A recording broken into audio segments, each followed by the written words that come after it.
started. It's now 9:31. We got a long meeting today, so I want to get us in and out in a timely fashion. First things first, today is our first televised CRA meeting, and we're all very proud of that. So thank you for, yeah, don't pick your nose. I think Dr. Hopefield brought that up. Great idea. We brought it to the table, and now we're doing it, so that's pretty awesome. Welcome to today's meeting. I want to make a quick statement to frame some issues here and get us off on the right page. We have a big agenda today before the CRA, and a lot has happened since our last CRA meeting. So I would like to make a few comments, as I said before, to offer a suggestion to frame the issue before us today. First, before we begin, I would just like to acknowledge the elephant in the room related to the news coverage of the reported investigation, the purview of which might include business related to the downtown CRA. I know this news is surprising to all board members, and I know we are eagerly anticipating answers to all the speculation that has arisen. While we do not know what will come out of all of that, what I have great confidence in is the dealings of all the business that has come before the CRA board and the transparency and management of its operations. I just wanted to state that on the outset to make that completely clear. Also, on an unrelated matter, since we last met, the county took a formal vote to direct the county administrator to work with the city manager to dissolve the downtown CRA.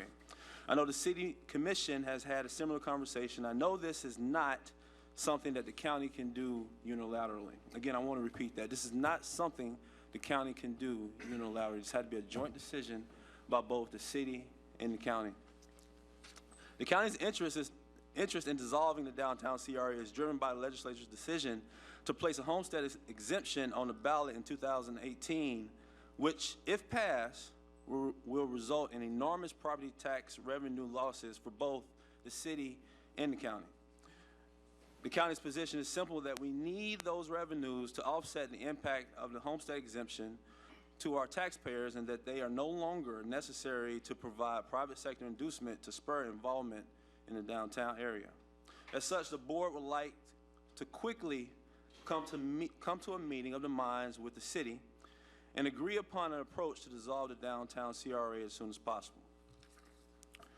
And finally, since we last met, we have made real progress on two exciting projects in the pipeline for the downtown CRA on our agenda today, 6.01 and 6.02. These items may very well be projects the CRA wishes to support prior to the phasing out of the downtown CRA, which we will take up in item 6.04. However, I do believe that it is important that we take up item 6.04 first, so we can discuss the merits of these projects, acknowledging that we can both phase out the downtown CRA and support these final two projects in the pipeline. I'm going to go ahead and pass the gavel at this point, that I don't have, and make a motion to take up item 6.04 as an agenda modification. Let me just say that whether this motion passes or fails, my support for item 6.04 today will be different than staff's recommendation, which says in part, accept staff's report and continue normal operations of the downtown CRA.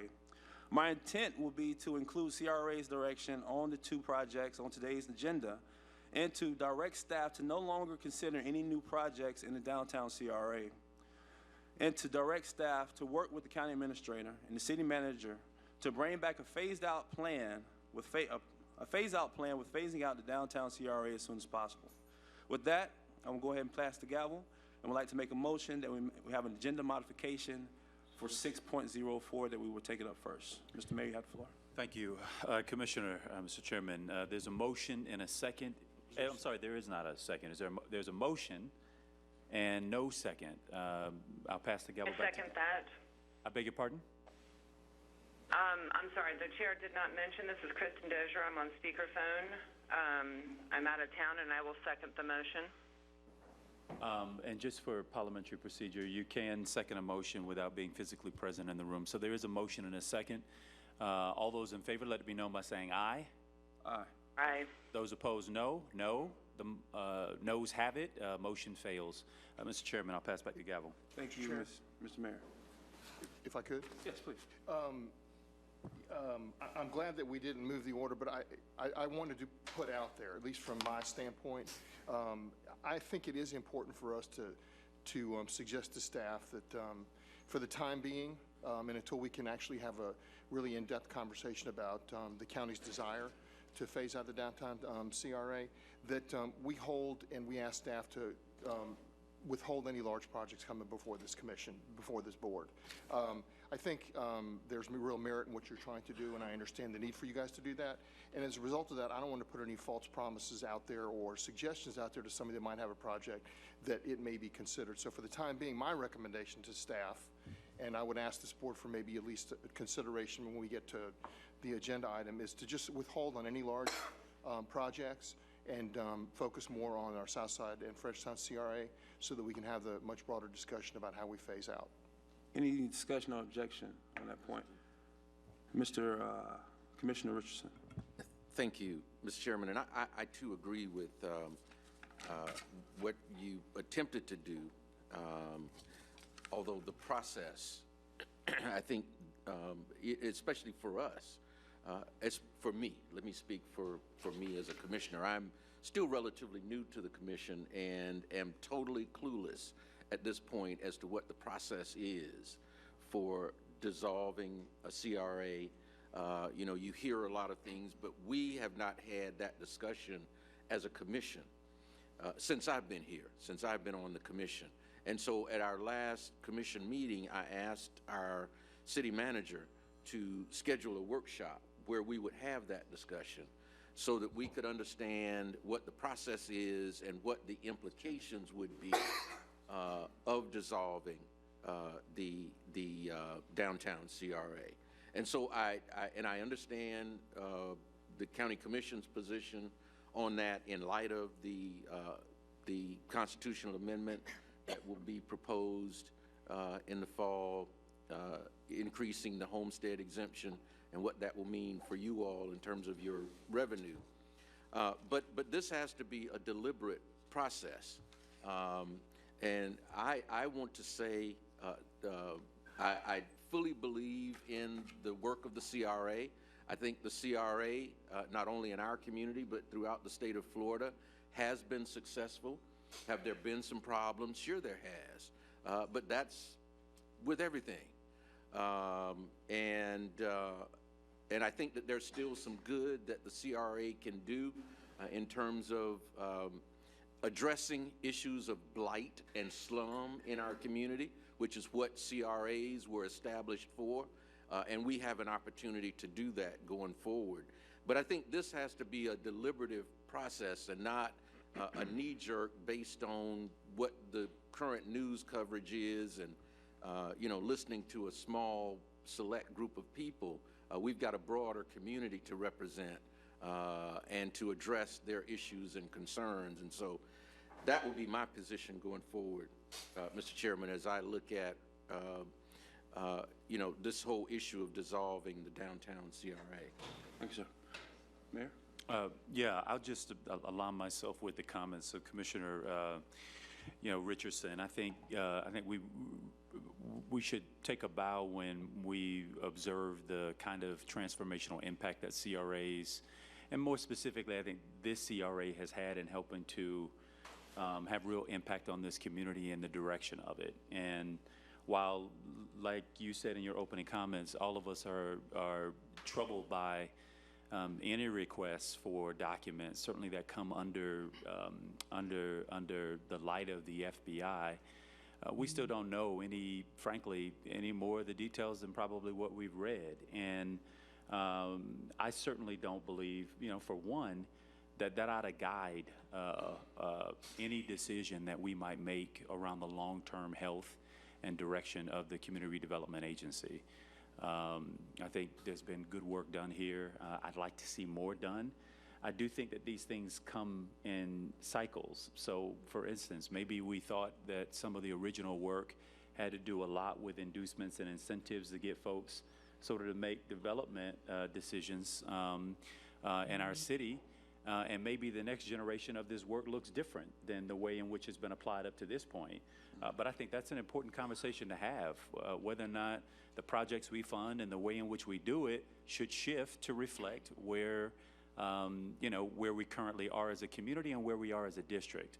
And then at that time, once we feel like we've exhausted the opportunity and the work, and frankly, the benefits of a CRA, then I think it's wholly appropriate to say it's time to move on and focus on a different area or a different set of mechanisms to achieve the goals that we've set out for. But I'm not in favor at this time of doing anything to disrupt what I believe has been largely good work done by the CRA.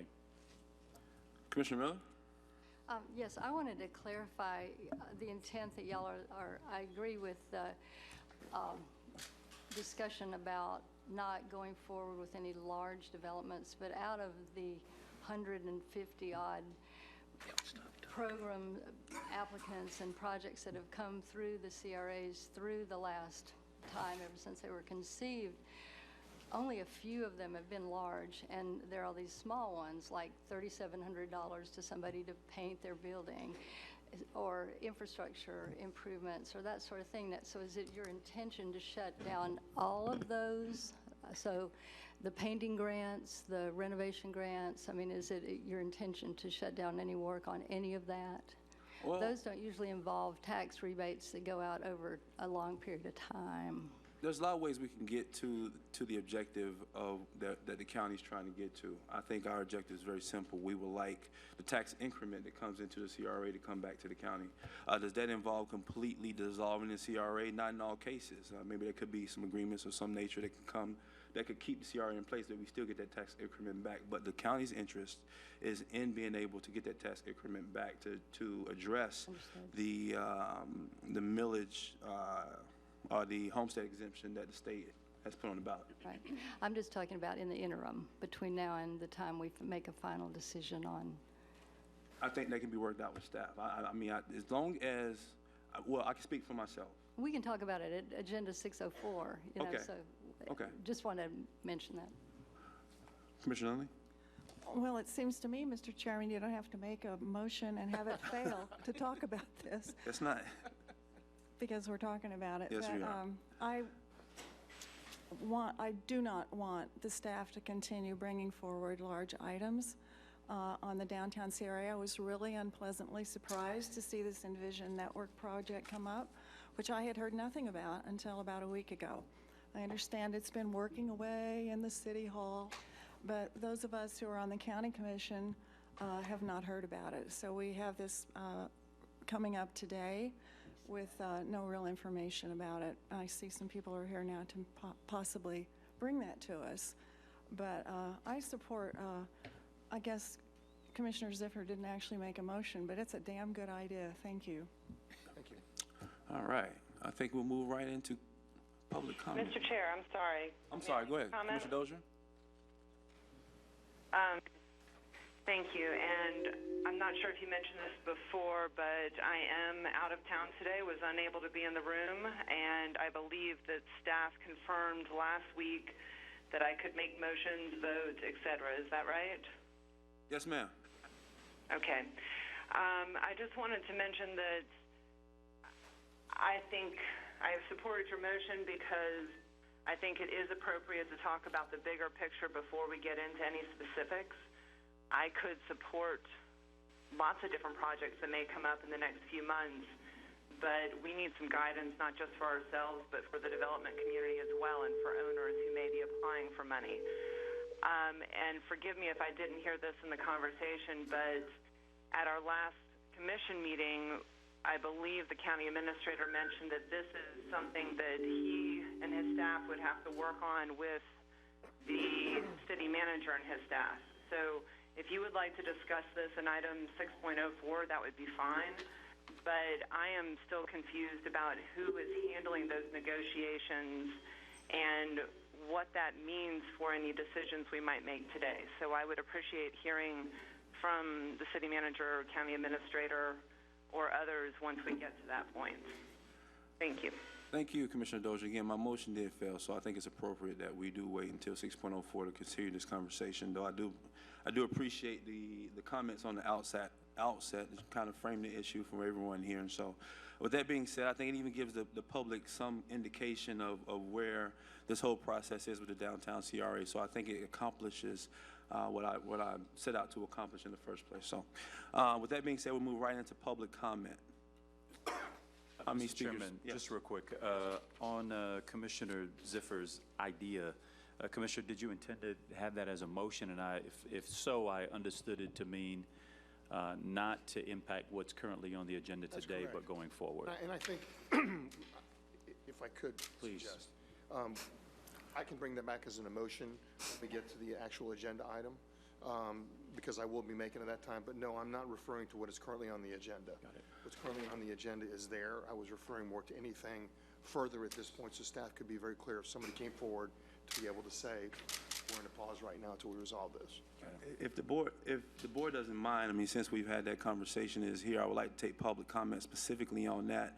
And Commissioner Ziffer, if you could go ahead and make that motion now, I don't see any reason that we can't Sure. disperse of it. With go ahead and make the With the motion. We'll get a exception of the second. items that are currently before us. Yes. I'd like to make a motion that we no longer accept any large items, and additionally, staff bring back to us some recommendations on how we move forward from this point based upon the county's, no, I don't want to go that far, because that's discussion. No large items be brought forward at this time.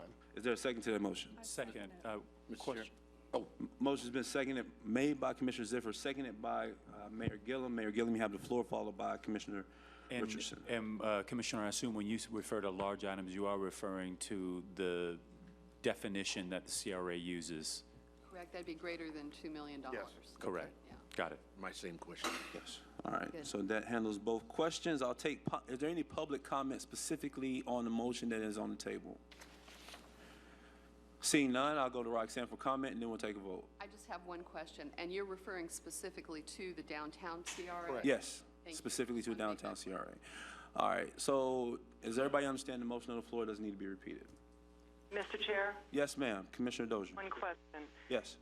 This is not a full discussion of 6.04. This is simply a motion about any additional large projects coming before us.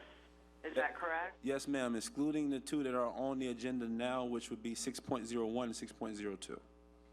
But we will still have a discussion later about the implications of approving any projects at this time. Is that right? Yes, ma'am. Thank you. Thank you. All those in favor of the motion on the floor indicate by saying aye. Aye. Aye. Are any opposed? Motion carries without objection. I have Commissioner Proctor out of chambers. All right, now we'll move on to public comment. How many speakers do we have? Mr. Chair and Chair Board members, I do have 5 speaker cards, all on the agenda items. All right, let's do it. Okay, name and address. If you would, please state your name and address for the record and limit your comments to 3 minutes. Our first speaker is Mr. John Brown, agenda item number 301.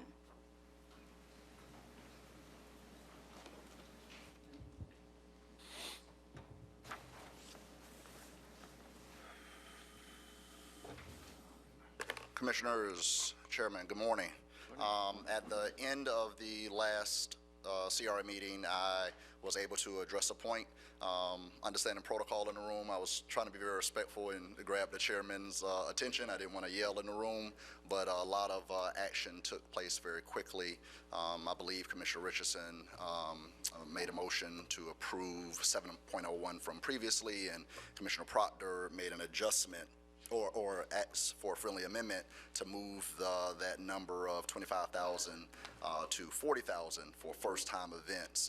I presented to you all at the end of last meeting that I would like to be considered, obviously for Florida Jazz and Blues Festival, not just first-time events being adjusted from or having the ability to be eligible for 40,000, but events within their 1 to 3 year emphasis. So not just first-time events, but any event that's in from 1 to 3 years, I would also like to for that to be considered. Thank you, Mr. Brown. Thank you all. During this point in the conversation, I believe that commissioners are allowed to comment, or board members are allowed to comment or ask questions, correct?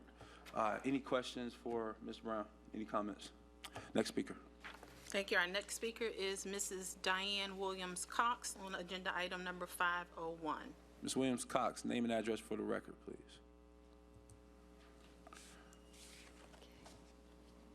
Good morning. Diane Williams-Cox, 2312 Mavis Circle, Tallahassee, Florida, 30-year resident of the South Side, advocate for the South Side.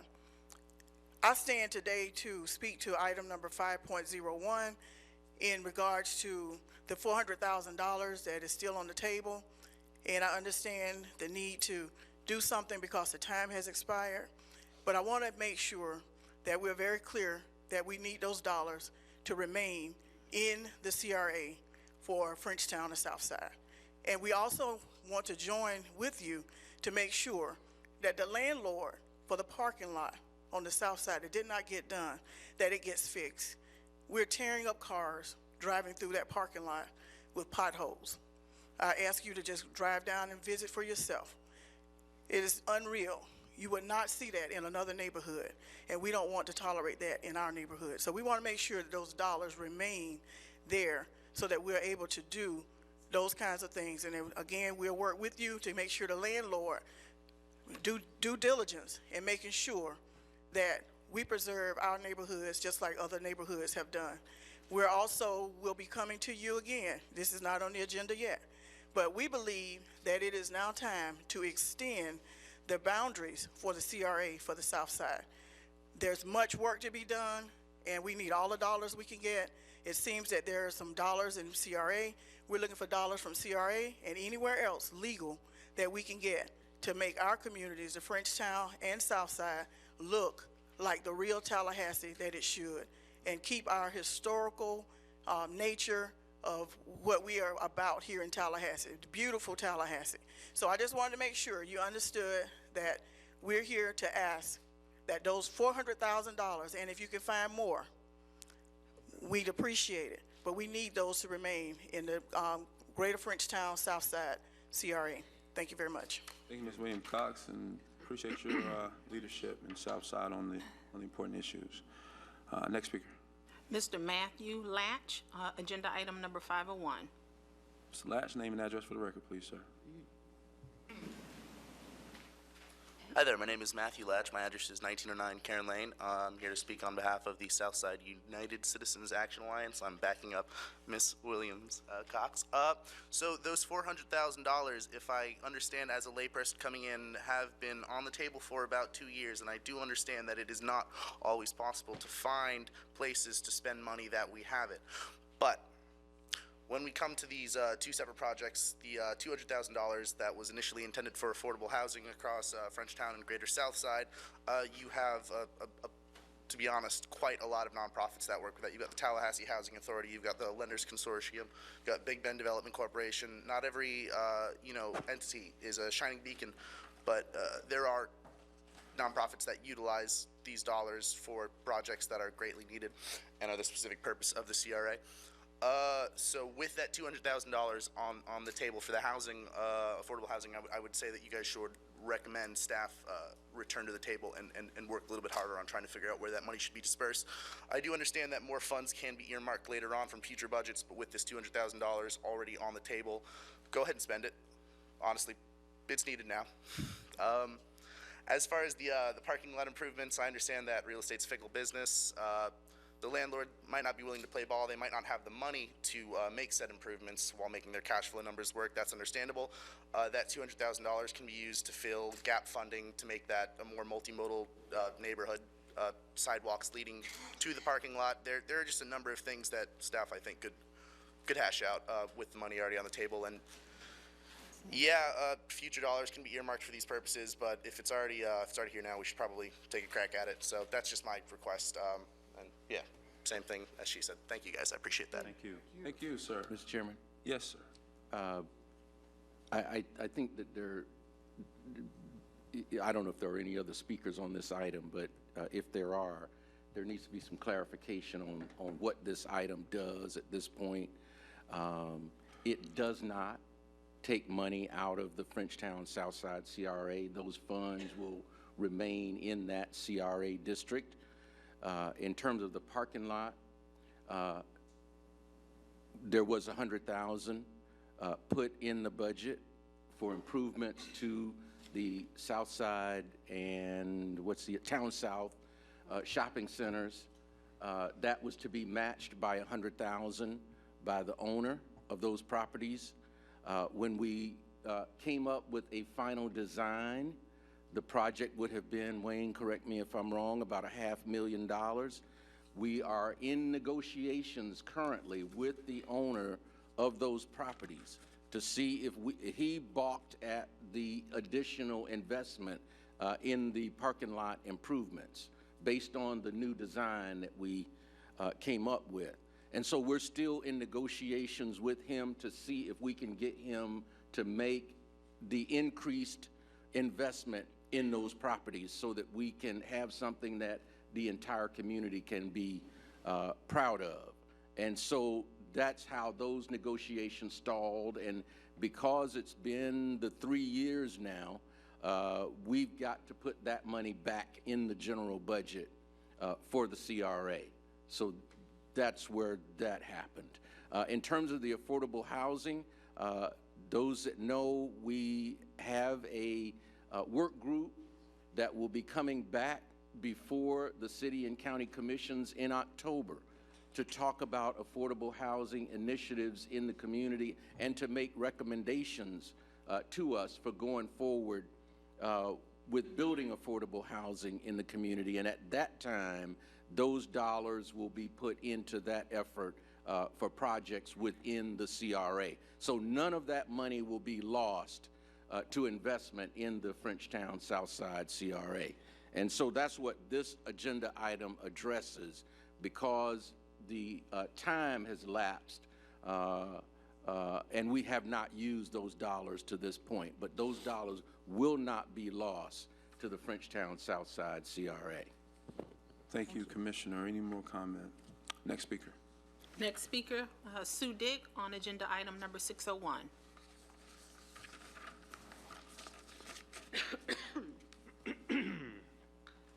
Name and address for the record, please. Thank you. Good morning, Sue Dick, 412 Plantation Road. Thank you for the opportunity to come before you today. I'm here as a representative of the Greater Tallahassee Chamber of Commerce to speak on 6.01, and specifically in support of the opportunity to negotiate with North American Properties for the 2 properties within the Cascades Park area. If I can just to pause a moment to emphasize the Greater Tallahassee Chamber of Commerce, our board of directors over the last year, as you all know, because we've come before you a couple times, have talked about our new strategic initiatives and the opportunity for the Chamber of Commerce to work with both of our local governments to continue to grow business within our community. We sent to you in March, as part of that, we also sent to you in March a position statement that was founded on new guiding principles that we determined as our board of directors to put forward as it supports business and economic development growth within our community. And I just want to remind maybe those of you from that letter of March that were sent to both governments with regards to the position statement on urban infill and surplus government property. If I can read it, please. The Board of Directors of the Greater Tallahassee Chamber of Commerce supports the local government's conversion of surplus lands within the urban service area to provide private sector to promote redevelopment, revitalization, urban infill, and enhanced infrastructure opportunities. The objective, promoting the growth of local businesses and positively impacting our economy. There was more to that position statement, but I want to present that as a framework to say this is an excellent opportunity to continue to move forward in a public and private partnership within what we all know has been recognized as a world-class site with a conversion of Cascades Park through Blueprint 2000 and the use of public dollars but leveraged 10+ fold with private sector development that is willing to come into our community, creating jobs for our community and creating opportunities for our local businesses to expand. So as a Chamber of Commerce and as you move through this discussion, to recognize the work that has been done, not just with the Cascades Park project through Blueprint 2000, other projects and specifically North American Properties, with their commitment that they've made in College Town, that is changed, and we all can agree, changed the face of Gain Street, and their willingness to put private sector dollars into this community to move us forward. So recognize the hard work of this board. Thank you very much for your leadership, and look forward to the vote on this item. Thank you. Thank you. Thank you. Next speaker. Next speaker, Ed Hollyfield, on agenda item number 701. Dr. Hollifield, name and address for the record, please, sir.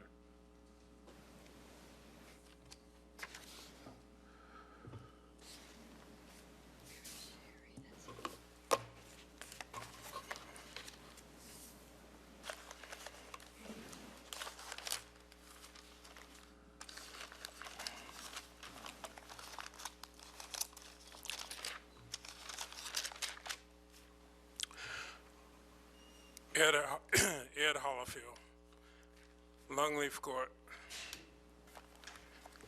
I'd first like to thank Nick Maddox, who responded to a request that I made really years ago to have these meetings televised, in which we routinely give away millions of dollars. I figured if Blueprint 2000 could be televised and the Ethics Board could be televised, and the money that has to be paid actually is paid to the city, there was really no excuse not to televise the meetings, but that's not really what I'm here to speak about. You know, in economics, there's a concept known as opportunity cost. That is, if you spend money on one thing, you can't spend it for something else. And my point is that the opportunity cost of the CRA has been tremendous. And as a consequence, other things have not been addressed. And I would further argue that the CRA has actually made things worse. We have more income inequality than ever before. Florida ranks second, Leon second among all counties in regard to income inequality. And that's predictable. I mean, if you give all the money to Ron Sachs and Mad Dog Construction, then you have these obscene realities such as 80% childhood poverty rate in South City. I couldn't believe that. A 25% childhood hunger rate in Leon County. It goes on and on. And we're going backwards. If you look at the data from, say, 1990 to 2015, poverty in Leon County has increased. It's gone from approximately 16% to 22%. We're going backwards. If you look at premature births, you had more black women who had access to prenatal care during the first trimester in 2007 than you do in 2015. There's no excuse for that. There's no excuse for that. So rather than going forward, the first thing we need to do in this community is to stop going backwards. First thing we need to do is to stop giving away money to people like Ron Sachs, who already have it, and Mad Dog Construction, who already has it, when they built that addition to the DoubleTree Hotel. So what I implore this organization to do is pretty much to get rid of the CRA entirely, so that we can stop going backwards. Thank you. Thank you, Dr. Hollifield. Any more speakers? That's it for speakers. That is it for speakers. Okay. We move to 3.01. I'm sure we've all read the agenda.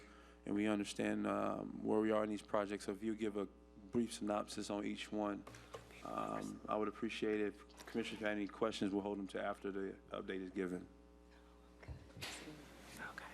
You haven't seen like J.D. Burnett or whoever's in the audience.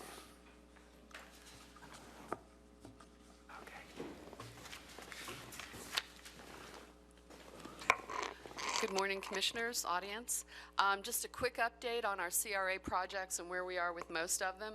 As you recall, we completed the TDT Art and Culture funding process decisions about the actual process that the city and the county and the TDC will be using to fund art and culture projects. We're going to be working with COCA and TDT staff to develop the application materials. The application period will start in October. We're working on an outreach program to the public, which will include the internet, television, newspapers, different, methods to reach out to the community to make sure everyone's aware of the application period.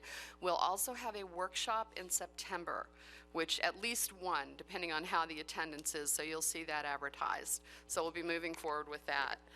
The O'Connell property sale has been scheduled to close on Wednesday, August 2nd. We had a different earlier date, but they've moved it down to August 2nd. CRA is ready to go on that, and we'll receive $560,000 in cash, and that will also effect the transfer of the Firestone Bloxham properties, which we'll be talking about a little bit later. 715 Gain Street, also the property sale is expected to take place roughly within 30 days after the closing of the O'Connell property.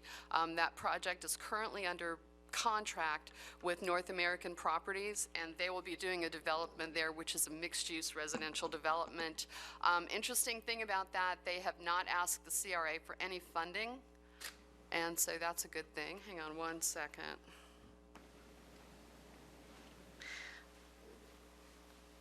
Okay, also, every year, we do in both the downtown district and the Frenchtown Southside district the event grants. And downtown this year we've added the large funding. That's going to start taking place Monday, July 31st. The period ends, I think, Monday, July 31st. So those of you, and I think we've already had someone speak about it, who are going to be applying for small or large grants, you can contact the department. We've got information up online. And then Big Bend Care Point on South Monroe, that is the funding that the CRA did to help treat or take care of uninsured people. We put $1.5 million toward that project, and they are nearing completion. We hope to have a ribbon cutting fairly soon. Also, just as an FYI, that project created 13 new jobs that are targeted for residents of the South Side area. And that's it. Thank you. Any questions, comments? I see we have nothing on the agenda for consent. Is that correct? That is correct. All right, we'll move to 5.01. Roxanne? Let me figure out where it is here. Okay. We don't have that. Okay, 5.01. This project is the North American Properties Cascades Project, more commonly known as the Firestone Bloxham Project. It's not 5.01. 5.01. Oh, I'm sorry, hang on a second. That's the town south affordable housing money. Close out. Oh, the closeout. Yes. That's you. Sorry about that. No problem. Good morning, Commissioners. We had a brief discussion on this already. This is a request to close out the two projects, the 2015 Affordable Housing Project and the 2015 funds were set aside for the Town Southside Shopping Center parking lot improvements. Each one of those projects had $200,000 in it. The projects are timing out at the end of their 3-year life. We still are looking forward to working with the Southside property owner about those improvements, but we need to get the money reallocated so we can spend it on some closing projects, and then we can get back to you with another recommendation on the Southside Shopping Center. As far as affordable housing, we'll be bringing some discussions back to you on that, both the budget item and then at the later date after your October meeting. Thank you, sir. Commissioner Richardson? Yeah, thank you, Mr. Chairman. So, Rick, we will still have money available for those property improvements to the town south and outside shopping centers? This takes the money out of the budget, but we can come back, we plan to come back to you once we work out a more specific proposal with the property owner. Because right now it's kind of inequitable, $500,000 to $100,000 by the owner. Okay, all right. Commissioner Miller? Mr. Chairman. I wanted to clarify that same point. So it takes it out of this FY17 budget, but there's a potential that there will be money in the FY18 budget, correct? I was interested in the speaker's proposal that as to how we're going to reapply the money and when. And so I would like to ask you that. And I thought his mention of the sidewalk improvements and any improvements we could put in the vicinity of the two shopping centers sooner rather than later might be worth a conversation. But since we're coming to the close of our, we're talking about FY18 right over the horizon. So how do you see us reallocating that? Well, with these funds in particular, these are fiscal year 15 funds, so their 3-year life is coming to an end on September 30th. We're going to reallocate them to the master project for the 15 master project. We will use them to pay some of the upcoming debt we have with like North American Properties, the reimbursement we need to make them with them, the reimbursement we need to make to Big Bend Cares. That'll free up additional money that we have in our 17 and 18 budget that we can use for the projects like you just discussed. So. And you'll give us this in writing somehow? Yes. Thank you. Commissioner Lindley, Commissioner Maddox, and then Commissioner Dozier. Have any comments? I'll come to you. Thank you very much. I just wondered if you could give us a realistic view of how likely it is that the property owner is going to be willing to renegotiate on the paving of that parking lot. I've been down there. It's a mess. I think we should try to figure out a way to move this forward as quickly as possible, because if we, what are we doing? You're saying that they're interested, or we're talking to the property owners. Is there any hope, or is that just, are we just talking? Well, I think we need to get that fixed, and not just in the next, 2 or 3 years. So, I'm trying to find some urgency in this. There was a desire for them to move forward with the project, but as we discussed earlier, it turned out to be a $500,000 project, which they only wanted to put in $100,000. And we first came to you back in 2015 with a budget. The idea was each shopping center, Town South and South Side, would the CRA put $100,000 in each, and the developer would match it with $100,000 in each. Now we only had the one parking lot, and they only wanted to put $100,000 in. We have to come back to you because that's a vast change from what you guys approved in the 2015 budget. So the time is timing out. I think we're all committed to making this work. We just need to bring back a project to you that you can tell us meets your standards and your So when can we expect that to come back? Well, Commissioners, what may help us is understand your threshold for what the CRA should be funding as a proportion of this. So a 1/5 of portion of payment from a developer who is reaping benefits from the community is an issue that we're dealing with. And we think there should be a little bit more equitable distribution of funding between CRA and the private property owner for these improvements. And what that threshold is, maybe you can give us some guidance. Is it $200,000? Is it $300,000? And then we can make a better recommendation to you. Commissioner Maddox. Thank you, Mr. Chair. It should come to no surprise to anyone on this board that I oppose things that are not infrastructure related to the CRA. I vociferously opposed this when it came up the first time. And I want to put this in perspective. This is a private landowner that it's a developer owns a parking lot and a shopping center and did not ask for these funds. And we brought the idea to give the funds to the landowner, and the landowner says, no, I don't want them. And if you make me give them, I'll only give this much of a match. Now, it's the same place where we spent $200,000 plus on interior renovations for Piggly Wiggly, which was a tenant that pays the shopping center owner. I believe we are absolutely through the looking glass here. So we're not using money for public infrastructure. We are picking winners and losers in the market. I know you're tired of hearing me say this because I say it every meeting. We are taking a private landowner that competes with other private landowners, and we are not only giving money to one private landowner over another, we are now force-feeding it. We're saying we want your parking lot fixed so badly that, listen, after we offer it the first time and the second time and the third time, we're going to go back to staff and find a way for you to take it. And yet there are parking lots all over Tallahassee and all over the world that have potholes in them, and government aren't fixing those parking lots. In the city of Tallahassee, we get calls all the time for private streets that need potholes filled, and we won't do it because they're not up to the city standards. In the county, I can give you a classic example of Lakeshore Drive and the Lakeshore subdivision that is fraught with potholes and roots underneath and unsafe conditions, and it does not get part of the capital project of the county because it's not a county road. It was a private subdivision, and therefore government doesn't pay money for that.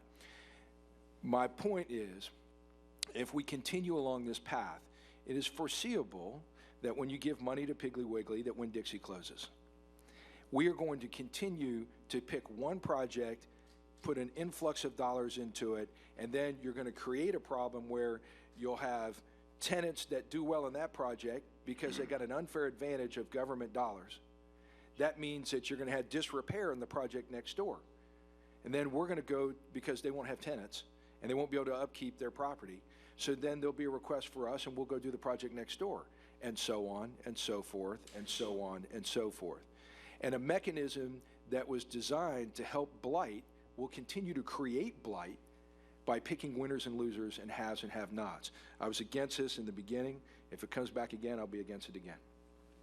Thank you, sir. Commissioner Dozier, any comments? Commissioner Richardson, you want to give us a motion? Sir. Yes, sir. Thank you for coming to me there, Mr. Chair. I appreciate the comments here, and I won't repeat, but I agree with Commissioner Lindley and some of the others. This is an issue. I would love to see a way to move forward and address the parking lot issues, and was committed to the agenda item before. However, I have a real issue with setting, I understand where you're coming from, Wayne, and kind of setting a threshold for what the board might be comfortable with. I have an issue with setting that threshold in advance without seeing a project presented to us in whole, and that's kind of getting close to what Commissioner Maddox was just saying, although I don't go as far as to say we should never invest in these types of projects.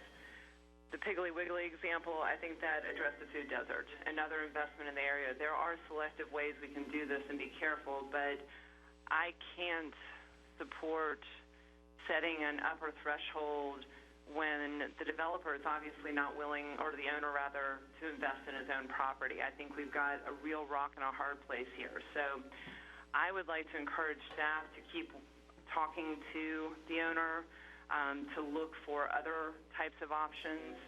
And I guess getting back to what Commissioner Lindley was saying about when we can expect something to come back, I'm wondering if we could have a report at our next CRA meeting or the following CRA meeting, just on a status update. I don't want this to just be lingering out there for a while. So I'm wondering, Wayne or Rick, if that is kind of an acceptable interim here, let you all do some further investigation, conversations, and report back to us in September, or I assume it would be November.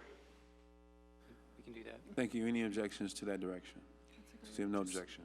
To add, On point. Mr. Chairman. Yeah, on point. Just to add to maybe what can be brought back. Why isn't this a code enforcement issue as well? So, for instance, if the parking lot is in such disrepair that folks have to be concerned about busting their tires out, driving over it, it seems to me we ought to be able to use the instrument of code enforcement to work directly with the owner and the property manager to bring it into some additional compliance, because we've made our commitment to the area. And I agree with Commissioner Dozier that we were attempting to address food desert in the area with regard to the Piggly Wiggly. But in this case, if you don't have enough pride to take care of your own property, why would we be coming to the aid if folks don't have it in them to invest in their own space? Why should we be demonstrating more care for their property for which they receive profit and payment on, and we receive nothing? So what, you don't have to address this now, but I would, say we should be creative in the instruments that can be used in this case to make sure that folks are compliant with just what the basic rules are to operate and run a business here. Mr. Chairman? I got Commissioner Lindley. I'm going to come straight to you. Okay. Commissioner Lindley, then I got Commissioner Richardson. Thank I'm you. ready for motion. You're ready for a motion? Oh, well, I'm going to go Commissioner. You know, I understand the winners and losers argument. I have heard it every meeting. This one and in Blueprint. Thank you, so I got it down pat. But you know, these shopping centers are actually the center commercial area of Southside. This is a Southside redevelopment agency that we're working on. The point remains that, you know, if this, a very visible area, is still lacking in some basic fundamental amenities. I mean, we're willing to build sidewalks and parks and everything else.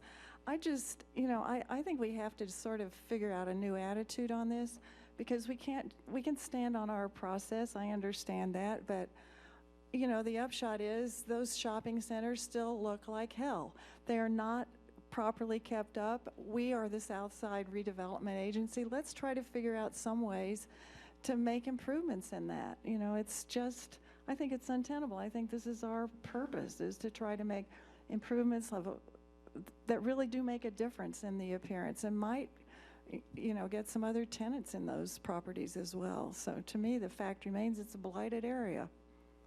Thank you, Commissioner Lindley. If you did want to make a motion, you're more than welcome. I think Commissioner Richardson has one ready as well. Commissioner Richardson, you have the floor. Thank you, Mr. Chairman. I would move the adoption of the item. Motion made by Commissioner Richardson for option number 1. Is there a second to that motion? Second. Motion seconded by Commissioner Miller. Yeah, Commissioner Richardson, you have the floor. Thank you, Mr. Chairman. First of all, let me say I was just at Piggly Wiggly yesterday, and I had no problem driving in the parking lot of that shopping center. It is not in the disrepair that it has been characterized as. Can improvements be made? Certainly, but it is not in the disrepair that has been characterized here this morning. You don't tear up your car driving in the parking lot of either of those shopping centers, but certainly improvements need to be made. When this item first came before us, the discussion with the property owner had been for improvements in both shopping centers, both properties, to a maximum of $200,000. A $100,000 investment by the property owner, $100,000 by the CRA. A design, Wayne, correct me if I'm wrong, a design was made by the city, which came to $500,000.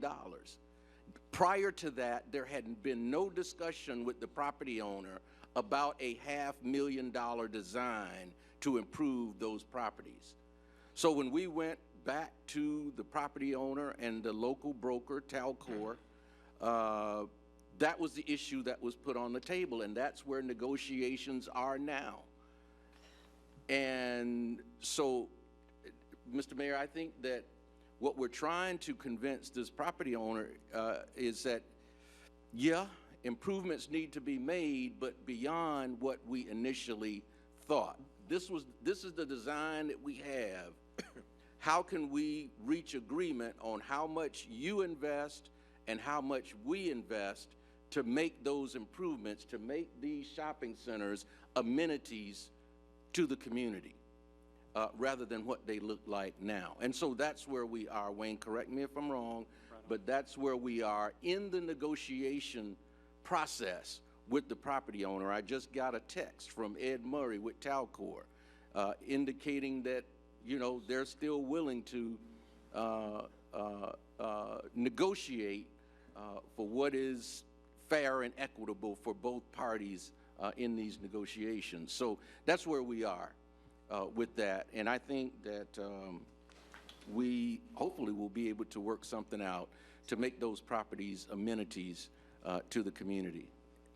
But I'm willing to go forward with the item as presented this morning, Mr. Chairman. Thank you. So motions for option number 1 made by Commissioner Richardson, seconded by Commissioner Miller.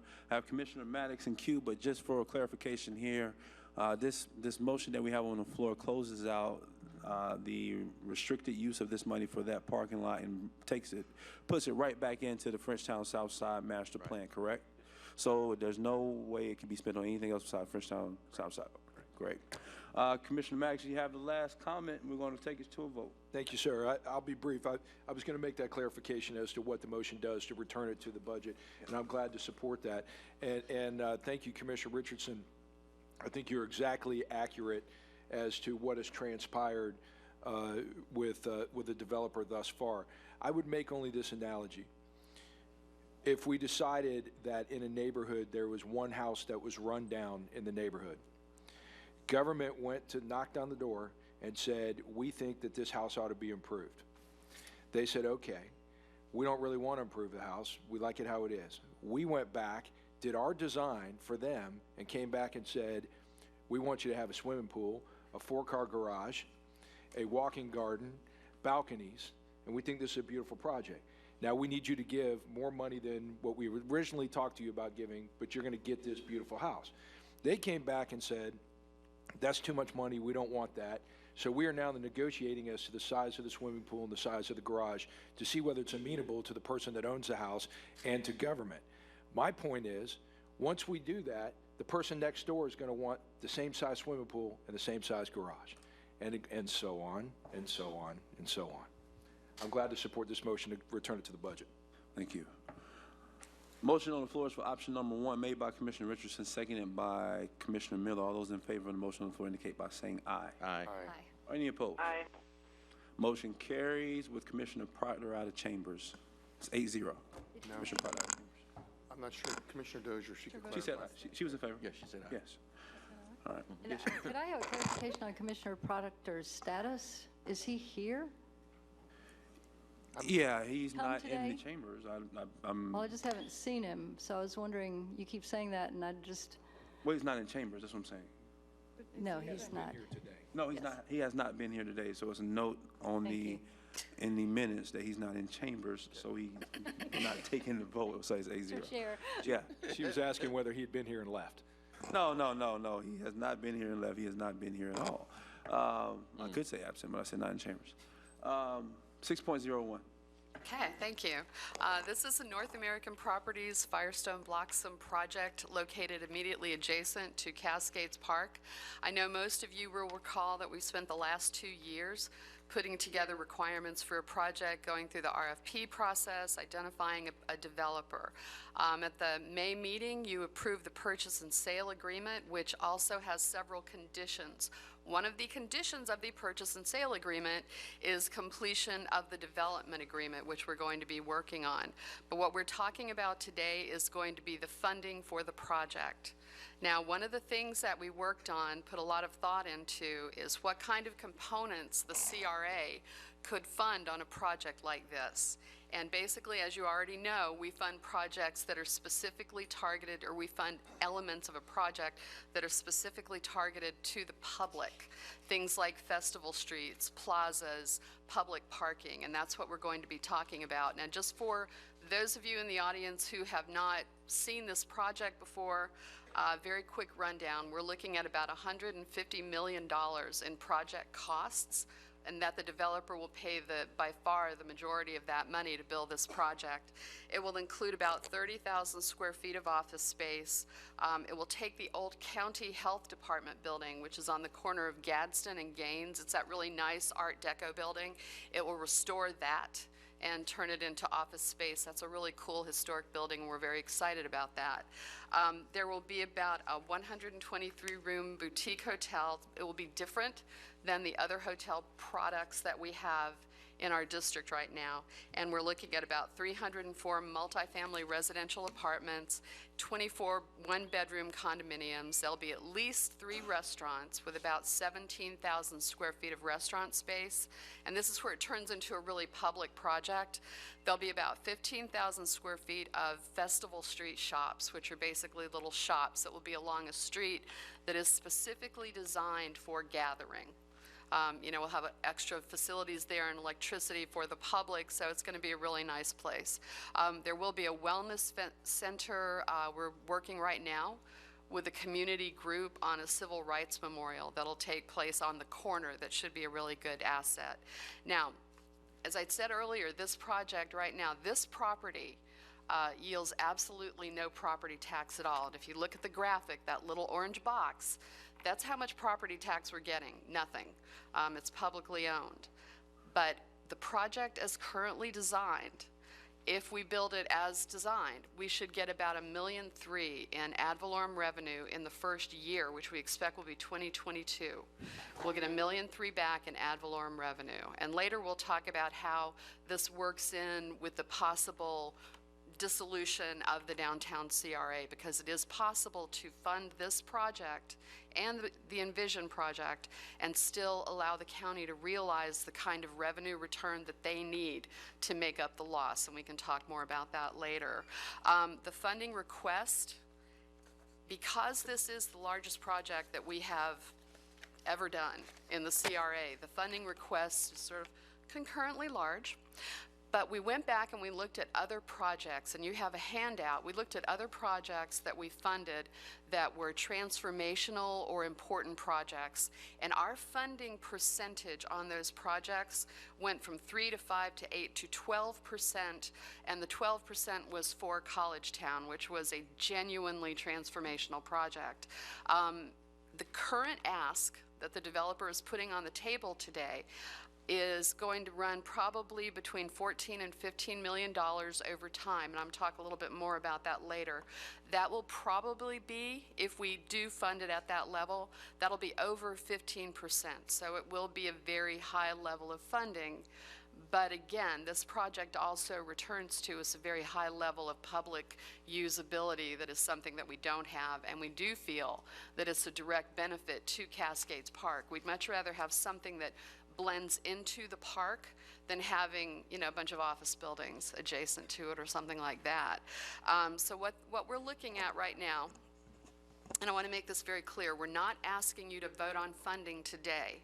The vote you take today will be to allow us to do negotiations with the developer.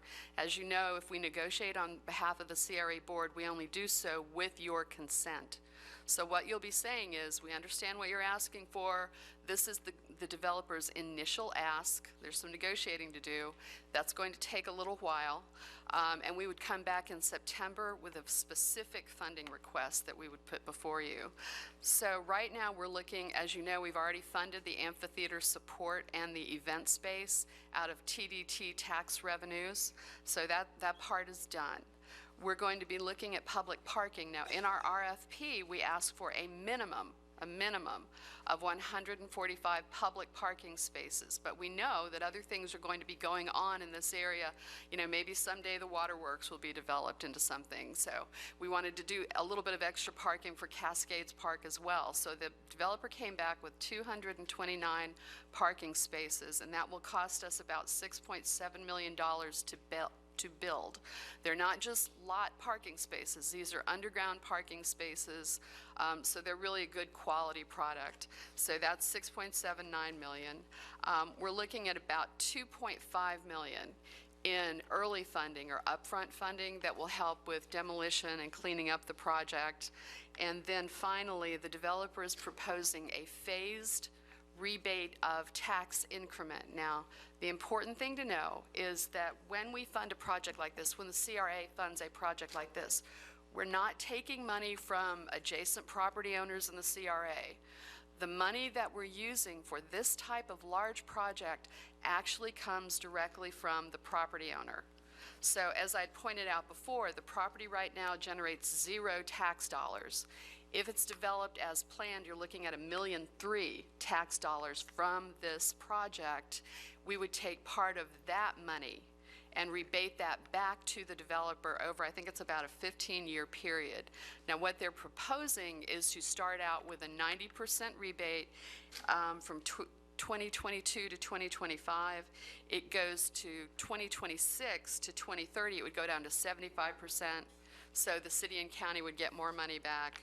And then in 2031 to 2034, it goes to 60%, and after that, it goes to 0. I just want to say the life of the CRA ends in 2034. So that's where that date came from. The good thing about this, and we've run some initial numbers about how it would work to fund this and still give the money back to the city and county, you still recognize, the county in particular, recognizes a very significant revenue bump from this because, as you know, you only give half of your TIF to the CRA. So that other roughly 4% of your TIF, you'd get over $600,000 a year in direct revenue from this. So we'll have more of that detail for you later. But what we're requesting today is for you to give us permission to start very detailed negotiations with the developer and come back in September with a specific funding request. We're here to answer any questions you may have, and Sean McIntyre is also here to answer any questions. I know he's probably got something he'd like to say. Sean, if you will. I'll be brief. Be brief, brother. Brevity. Good morning. 5B. Sean McIntyre, I'm the managing partner for North American Properties for the state of Florida. We've discussed this over and over. I think you know the request. I would like to say that the numbers Roxanne gave is a straight line number. $1 in 2034 is certainly not $1 today. There is a net present value of that number, and that is really the point to make. As with Gain Street, the first investment was $51 million by us on your sheet, with a $2.1 million investment by the CRA. Since then, I've built 3 other projects without CRA assistance, totaling about $60 million, and I have 2 more on the drawing board of another $72 million. So your $2.1 million investment in my project on Gain Street has yielded back $187 million. So that is really what's going to happen at Cascades. I believe the project is going to be the first and not the only. And remembering that the purchase price of the property, $4.2 million, is going to go into the Southside CRA the day we close. And hopefully in about 30 days from now, when we purchase the 715 South Gaines, that $700,000 will also go into the Southside CRA. So I'm here for any questions. I briefed most of the commissioners, and I'm happy to answer any questions, and thank you for your time. Thanks, sir. I'll go to Commissioner Lindley, but I did have a comment first. I think my support, I will support this item, but my support would be for 2 reasons. One is because it takes a piece of property that's not on the tax rolls right now and places it on the tax rolls. And we talk about how many times we talked about the fact that we have so much property off the tax rolls due to the state, Florida A&M University, and Florida State being right here in our backyard. And so I'll support for that reason. Also, this project pays for itself. So it does give the possibility of us still sunsetting and getting the money that we need in hand for the county and still having this project go forward. I will look for the same type of proposal to come back from Envision. I can support that same type of proposal from the Envision project, but I will be supporting this one because of those 2 reasons. Commissioner Lindley, you have the floor. Thank you. I'm very relieved and happy to make a motion for option 1, which is to go forward with negotiations. And I just wanted to clarify or get a clarification. Part of the funding request here, we had a previous agenda notice of that North American Properties was asking for $4.5 million, and now it's $2.5 million from the CRA for basically the infrastructure materials. Can you explain how that shift came about? Yeah, initially that 4.5 was part of a larger set of costs, and I think that was put into the agenda item. The real number is the $2.5 million that they're looking for funding. The 4.5 was the total cost, part of which is borne by the developer. So the 2.5 is the number that we'll be looking at. And North American Properties reimburses that over 13 years, is that correct? No, that's money they would spend up front. Up front. Yeah. Okay, thank you. I'm happy to move the item. Commissioner Ziffer and then Commissioner Dozier. If it hasn't already, I'll second the item. Yes, it's seconded. It feels like there's been a lot more than 2 years since we've started to talk about this. And so this is one of those projects, I know the term transformative is used, but what the park did for that area was substantial. What this will do is even more dramatic. I know that the state has talked about surplusing a lot of those buildings around this area. I think we'll probably have a better idea once hopefully this is approved, what might happen in those locations as a result of all of the folks that might be living here. Talk about an entertainment area. I mean, this will be substantial, not just for any specific geographic of our community, but the center of our community where everybody can come in. So this is a great project. I want to thank you for pursuing us and continuing to make this project happen. And so I'm looking forward to voting for it. Thank you. Commissioner Dozier, any comments? Yellow. All right, I got Mr. Chair. Commissioner Maddox. I can support this item and look forward to it coming back. The two things that I'm going to look for when it comes back is the percentage overall of government involvement versus private sector involvement that you touched on, and most importantly to me is private infrastructure versus public infrastructure, ensuring that our dollars are going to things that can benefit, that are infrastructure related and benefit the public at large. Thank you, sir. Option number one has been, I'm sorry, Commissioner Miller. Well, my question is similar to what Commissioner Maddox has asked for. I want to know when this comes back exactly how much of the number is tax rebate and how much of the number is public infrastructure, and exactly what those public infrastructure enhancements will be. So specificity. Thank you. Direction for that to come back in the proposal. Commissioner Dozier? Yes, sir. It takes me a second to take you all off mute so you don't hear any background noise, so that was the lag there. I agree with a lot of the comments that have been made. I can support this item enthusiastically to move forward with negotiations. I know we will get to the Envision and the downtown questions in later items, but I do think this is distinct because we have been working on it for so long, and for some of the other reasons that were mentioned, taking property off the public rolls onto private, those types of things. I also wanted to just ask a couple questions.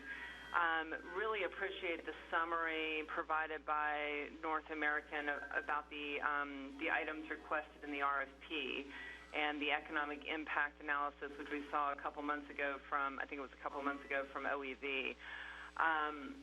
This additional information does help a lot, as does, there was a sheet about other types of financing and things like, or other projects that have been financed. I think in the future, I'm hoping that staff, and I would love for this to be made formal by the board if others agree, we need to see all of the documentation and the attachments, I'm sure the public would appreciate this as well, that comes in from a developer, a prospective owner who's looking for funding. There was information that I saw after my briefing, and I know it was provided in the updated agenda, that really helped answer some of my questions. And I think in other boards, we're used to seeing the response to, say, the RFP as an attachment, and it goes on, you know, and it is attached to every agenda item in the future as we discuss a certain item. So I just wanted to, you know, on a process piece, I know that's not always the fun stuff to talk about, but I think for clarity about these projects, particularly when they take a few years, we need to have all that documentation included in the attachments. So again, I would love for this to be formal direction by the board. You likely want to separate it from this motion, but I'll leave that there for now. The other question, more specific to this, it's my understanding that the request for a contribution to the public infrastructure or to tax rebates, and I appreciate what Commissioner Miller and Maddox just mentioned, that, you know, be looking to see what that breakdown is and what infrastructure is covered by our contribution or potentially covered. I believe what I heard in briefing and from North American is that a portion of this may be covered by the city of Tallahassee. So could someone on staff talk to that point a little bit? Is this request coming in exclusively to the CRA, or in the next couple months will you be looking at options from the city as well? Wayne? Yes, Commissioner Dozier, we have discussed, there are some city regulation requirements that the developer is subject to. For example, tree mitigation. There's trees on the site that will absolutely have to be removed for this redevelopment project. Our environmental management ordinance requires the developer to pay a fee in lieu of, provided he plants the appropriate landscaping throughout the development.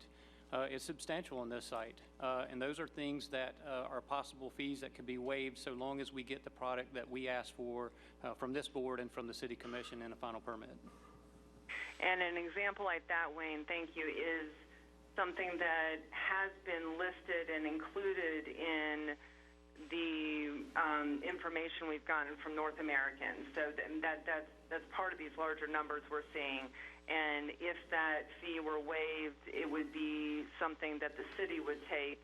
It wouldn't be a direct request from the CRA to cover those fees. Is that correct? That is correct. Or potentially? Yes. That is correct. Okay. And so thank you. Okay, I just wanted to clarify that point. And lastly, I'm gonna leave this for now, but I'm gonna be looking for a lot of information about the potential improvements to infrastructure on the park side. The fountain is mentioned, the restrooms, other things, and I'll have more questions in September about that. So if you all will make sure to note any funding from Blueprint for restrooms, things of that nature, anything related, that would be very helpful. Thank you, Commissioner Dozier. Commissioner Ziffer, I'm sorry. No, I'm done. Commissioner Lindley was the maker of the motion. Being the maker of the motion, being the maker of the motion, I think I wanted to see if you wanted to add as an amendment the piece that Commissioner Dozier talked about. Would you take it up as a separate I'd motion? rather take it up as a separate motion. Understood. All right, Commissioner Richardson, and then we'll take a vote. Thank you, Mr. Chairman. I'm going to support the item, probably for all of the issues that have been raised before, but more specifically, because North American Properties, through its representative, Sean McIntyre, has proven itself to be a very responsible corporate partner in this community. The millions that have been invested by that private company, based on the initial investment that this CRA and this community was willing to make in terms of infrastructure improvements in the Gain Street area. When you talk about return on investment, I don't know how it could be any better than what we've seen. Millions in private sector investment based on our initial $4 million investment in that area. I have no doubt that we will see that same type of commitment on behalf of North American Properties in the conversations that I've had with their representatives, that we will see that same level of commitment for this project as well, which will be a game changer for that quadrant and for the city of Tallahassee. And certainly we have to do our due diligence as board members, but based on what the previous record has shown, I can't imagine that we will see anything different on behalf of our private sector partner that we've seen in the past. And also, I want to emphasize, it's been mentioned, but emphasize that as a result of the sale of these properties, almost $5 million, a little over $5 million, will now go into the Frenchtown Southside CRA budget to be invested in that CRA district. And that's significant because a lot of improvements can be made with that kind of money. And so for those reasons as well, I will support this item this morning, Mr. Chairman. Thank you. Option 1 has been moved by Commissioner Lindley, seconded by Mayor Gillum. All those in favor of the motion on the floor indicate by saying aye. Aye. Are any opposed? Motion carries 8-0. Commissioner Proctor out of chambers. 6.02. Commissioners, before Roxanne introduces this item, let me address Commissioner Lindley's concerns about this project all of a sudden popping up. Commissioner, we have been working with the developer over a period of time to try to come up with ideas and concepts on how to move his project forward. The City Commission took action, I think, at their last meeting or 2 meetings ago to sell their drive-through facility property, which we'll have a presentation on, for the relocation of the Envision Credit Union to that site. It wasn't until about a week or 2 ago that we understood that this is a package deal. Envision's not going to purchase that site and move unless this redevelopment occurs. Additionally, at the time, we did not have the benefit of the board's direction regarding how this new legislation affected the county commission and the issues that we were going to be bringing back to you with the potential closure of the downtown. I think if you call the developer up after Roxanne's presentation, He will tell you that he made a comment to us that his project cannot work without rebating the additional taxes that he will be creating on this piece of property. Once he said that, once we had your board direction, it was my direction to him to say we need to get in front of this board, because if it's do or die for him to have this board to participate, we need to have that direction from you if you're okay with moving this project forward. We are far behind what we have been with North American Properties, so we're trying to catch up quickly. And all the actions that have happened with the legislation and the board's direction has really forced us to tighten up a schedule that otherwise would not have been that tight. So I apologize for the appearance that this is just brought to you out of thin air, but we just had to deal with the circumstances that were presented to us. Mr. Chairman? Yes, sir. If I could. Please. When the Envision Credit Union item came up on the city about the old city drive-through, I asked the city attorney to give me a ruling as to whether or not I have a conflict since I live on Adams Street, and he replied that I do not. I have not spoken to the developers about any CRA involvement, so this agenda was the first that I saw of CRA involvement on the old Envision property. I live in that vicinity. I want to ask the city attorney again on the record, do I have any conflict on this item? Mr. Attorney, give us a nod, no, yes or no?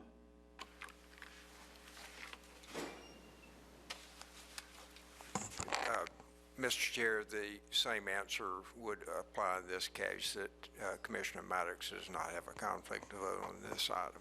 For the record, there is no conflict. Thank you, sir. For Commissioner Thank you, Mr. Maddox. Chairman. Thank you. Roxanne, you want to give us a quick presentation? Quick overview. This is the Envision project that we've been talking about. There are two parcels that are involved in this process. Basically, you look at the red box up here, that is the utility drive-through project, or the utility drive-through site. Right now, that is generating 0 tax dollars. The project site right across the street is actually where the proposed development would be built, and that is the current Envision Credit Union site. That site right now is valued at about $3 million, but with the proposed development, it would be valued at about $30. The interesting thing in this, we've got sort of a similar impact in taxes. We'd be looking at a bump from just a few $1,000s a year in ad valorem revenue to over $700,000 with this project. The developer is proposing to build, hang on one second. This elevation, which we think is really quite attractive, would be right across from the Hotel Duval on the current Envision site. They're looking at 257 residential units, and on the ground floor, they're looking at about 12,000 square feet of retail property. The developer, and this is somewhat unusual, but we think it's important to note that the developer has indicated that without the CRA assistance that they're requesting, that the project would not go forward at all. That's somewhat unusual, but important. Moreover, it's an opportunity for the city to utilize their old utility drive-through property, which we're excited about. That's been sitting there for a long time, and we haven't really been able to get a good project on there. The goal on this project is not only to put an attractive and functional, building on the site, but very much like the Firestone project, this is something where we are looking to create basically a very positive tax impact by utilizing the money that's generated by the project. And I can't stress this enough. This wouldn't draw money from anywhere else in the downtown. The money that goes back to this developer for the public part of this project would be generated by the project itself. We do have an economic analysis from OEV. I'm sorry, repeat that point. That last point that you made, could you repeat it, please? Repeat it? Yes. The money that, like the Firestone project, the money that would go back to the developer to help pay for the public parts of this project is generated by the project itself. Would that be the extent of the amount that the developer is asking for? As we don't know yet, because what we're asking today is permission to negotiate. We're not asking you to do a final approval. Okay. On a project this complex, we like to take a little bit of time with it, so you'll have time to really get into all the details. Thank you. Go ahead, finish. Christina Paredes from OEV is here, and she has the economic evaluation. There you go. Got it. Thank you. Good morning, Commissioners. We work with the Florida State University Center for Economic Forecasting and Analysis to provide the economic impact for the Envision Credit Union project. The construction impact will produce about 280 direct jobs for a total economic impact of $85.6 million. We're estimating that the operational impact will result in 27 permanent jobs, 13 indirect and induced jobs, for a total annual impact of $2.8 million. The project's overall economic impact will produce about 700 direct, indirect, and induced jobs for an 88.4 economic impact analysis.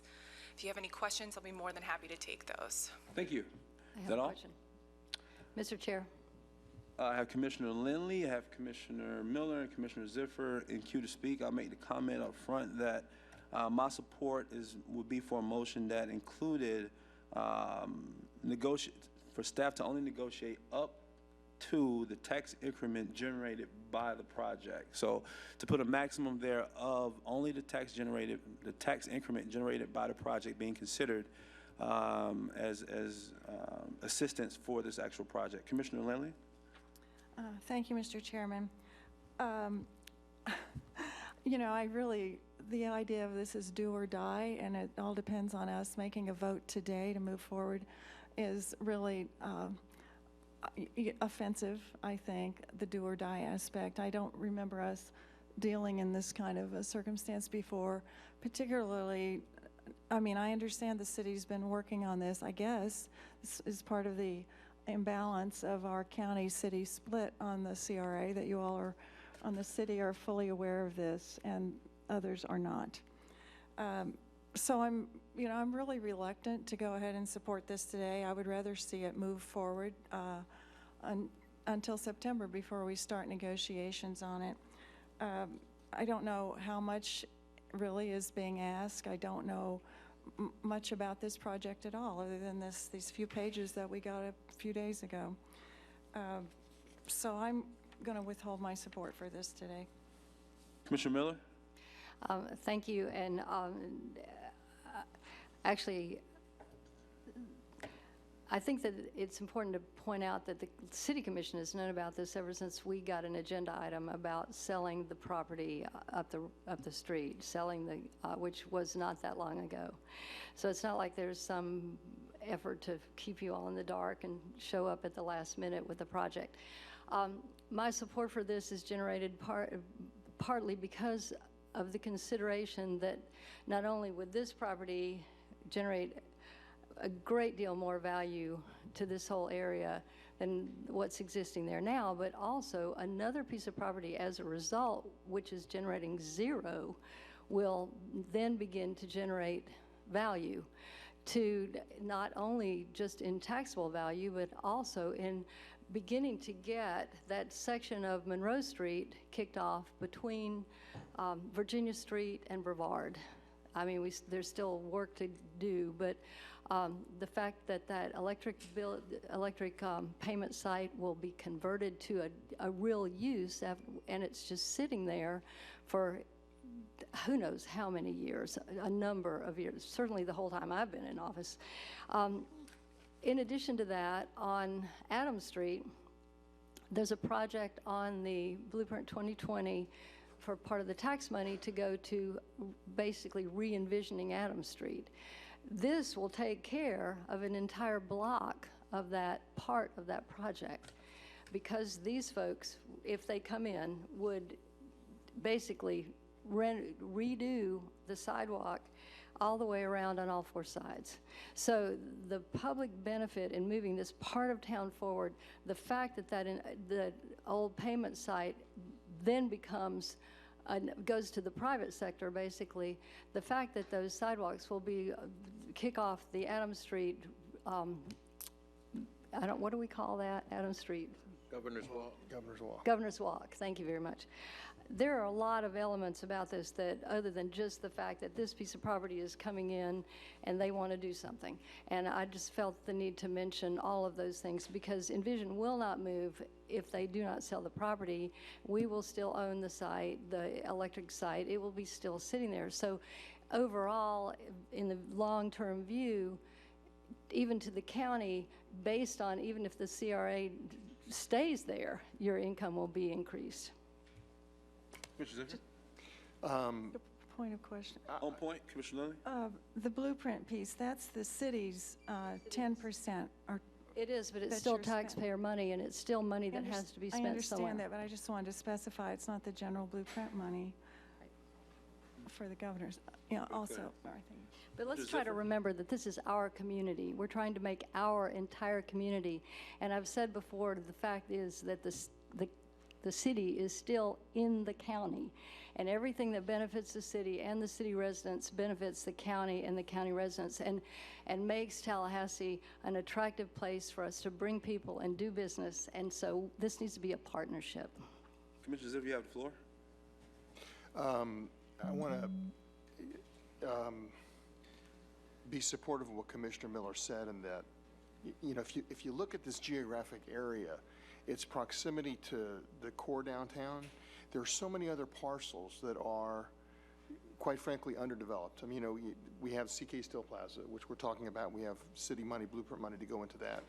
But, you know, we've talked often about the need to try to do something at some point with the Greyhound site, with Trailways site.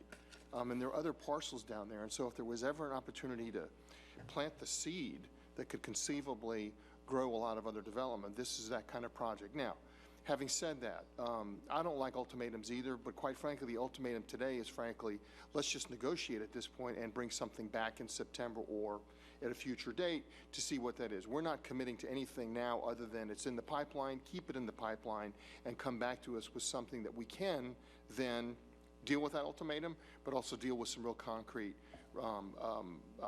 requests. So having said that, I'm going to move that we allow staff to move forward with negotiations and bring back something. I don't want to put any parameters on it because, quite frankly, I don't think that's helpful at this point. I'd rather see what the negotiations bring back to us. So I'm going to move that. Second. Motion been made for option number 1 by Commissioner Ziffer. It's been seconded by Mayor Gillum. I'll make a substitute motion and pass the gavel that we direct staff to proceed with the negotiations for the downtown district's financial assistance for this project, but limit the amount of assistance to the tax increment generated by the project. That's my motion. There's a motion. Is there a second? Seeing none, the motion dies for lack of Explain second. that. I'm not really clear that I Okay, understand so exactly just like on the North American Properties, a piece of property that we just approved for them, there's a tax increment that's going to be increased about 1.3. Right. And we we will not have to worry about digging into any other CRA funds. That money at 1.3 actually pays for their project. I'm hoping that this project would do the exact same thing, that it would pay for this project. But I got no second. But I will tell you this, the negotiation that comes back, my support will depend on just that the tax increment actually pays for the project that we're talking about.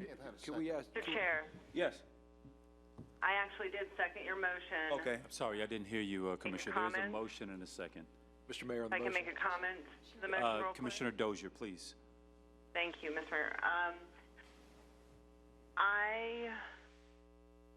I very much appreciate the direction Commissioner Maddox is going because we decided to discuss these items before we dig into the discussion about the downtown district in general.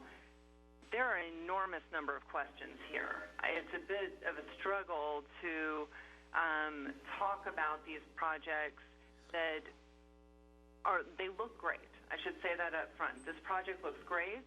It is I agree with the comments being made that the utility building, others, coming on to the private tax rolls is a good thing.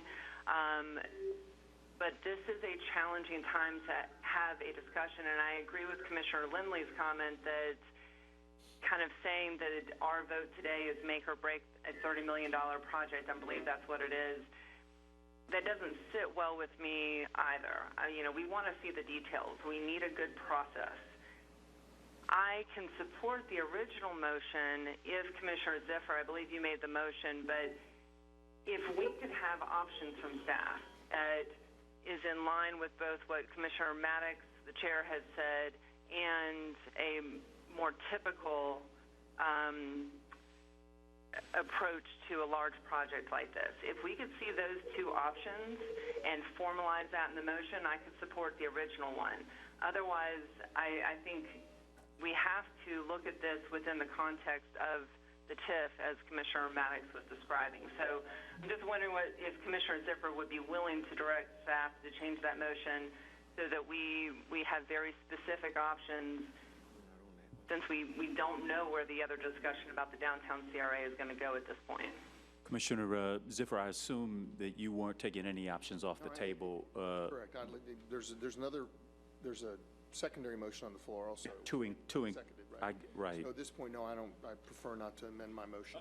But I think it's probably fair to say, certainly to staff, that the commission is interested in the wide range of options that might come back on the table as a negotiated agreement. Commissioner Dozier. Commissioner Dozier. One last comment. Yeah, Mr. Mayor, I appreciate that, but I think without direction from the board that we want to see that option, I believe the item indicates that staff's going to go into negotiations like they do on most any project, and I would like to see some more specifics, and maybe staff could speak to that point.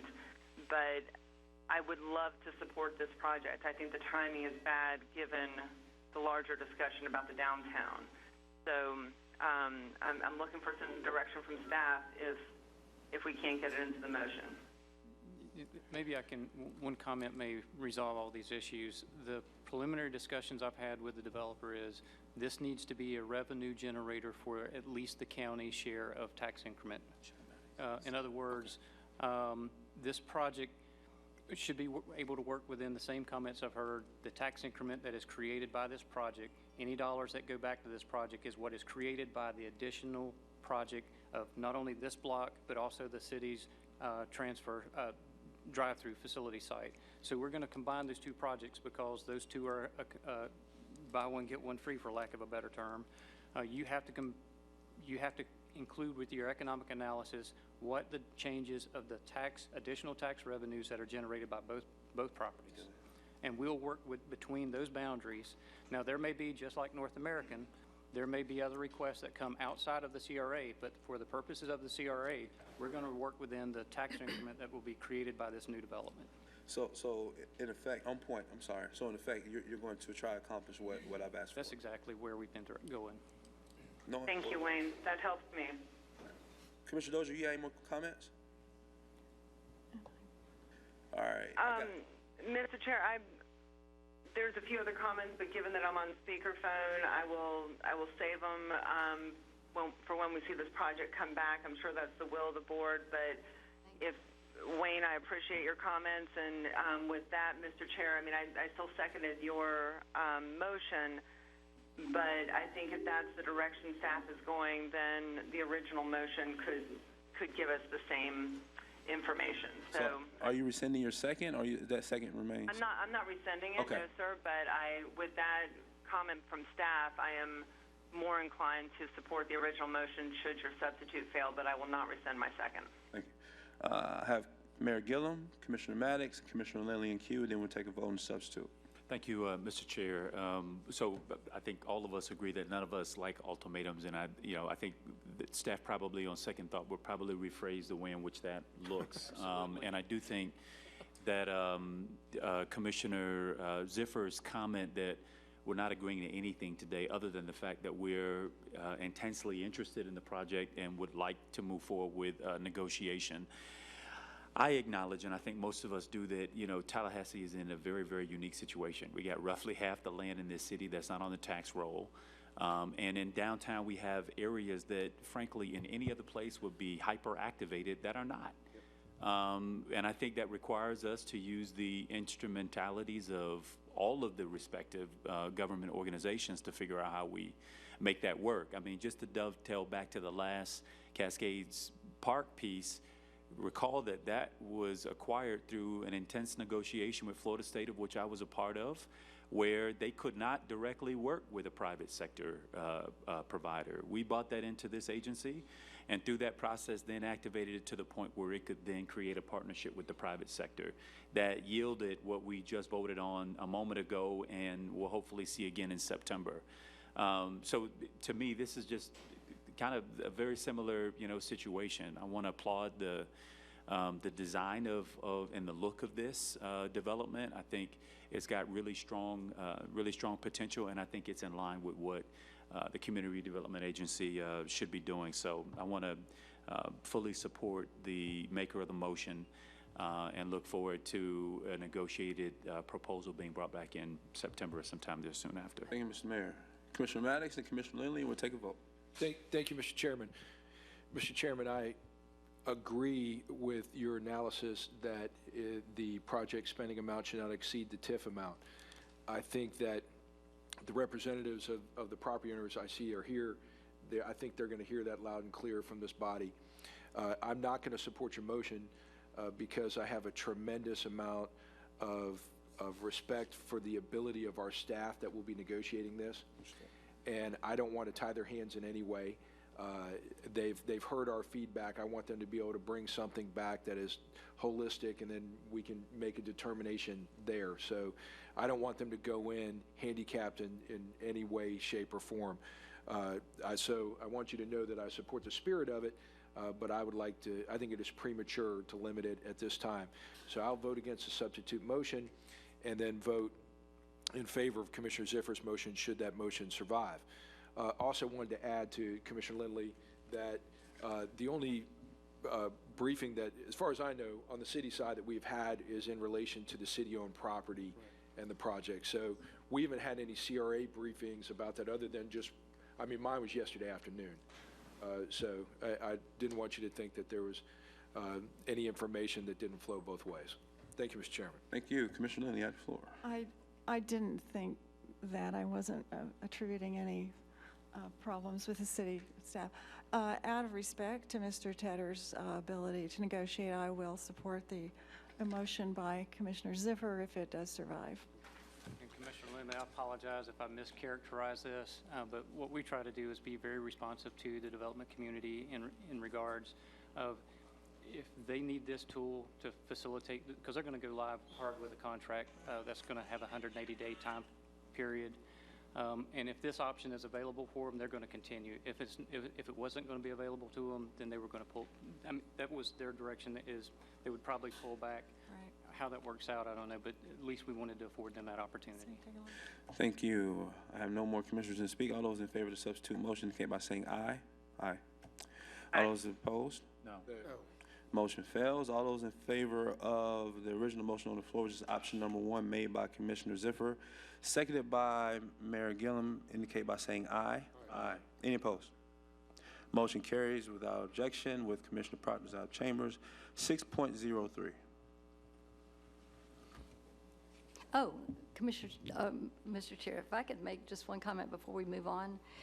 The last attachment on the previous item was, it looks like this, and it was a really concise summary of these large development projects, which was invaluable.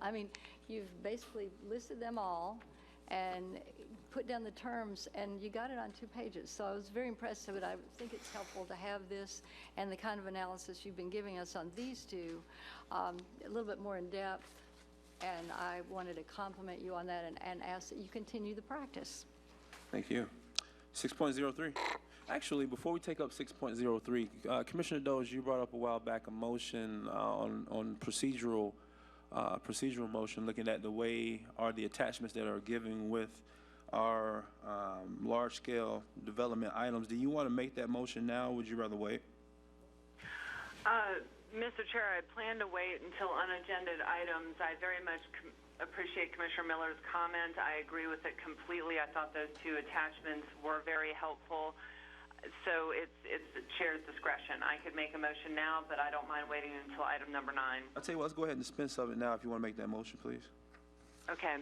I'd like to make a motion that in the future all attachments or all information related to the history of a project, including response to proposals, anything that's in the public record, basically, that comes into staff that will help us answer questions, be included as attachments.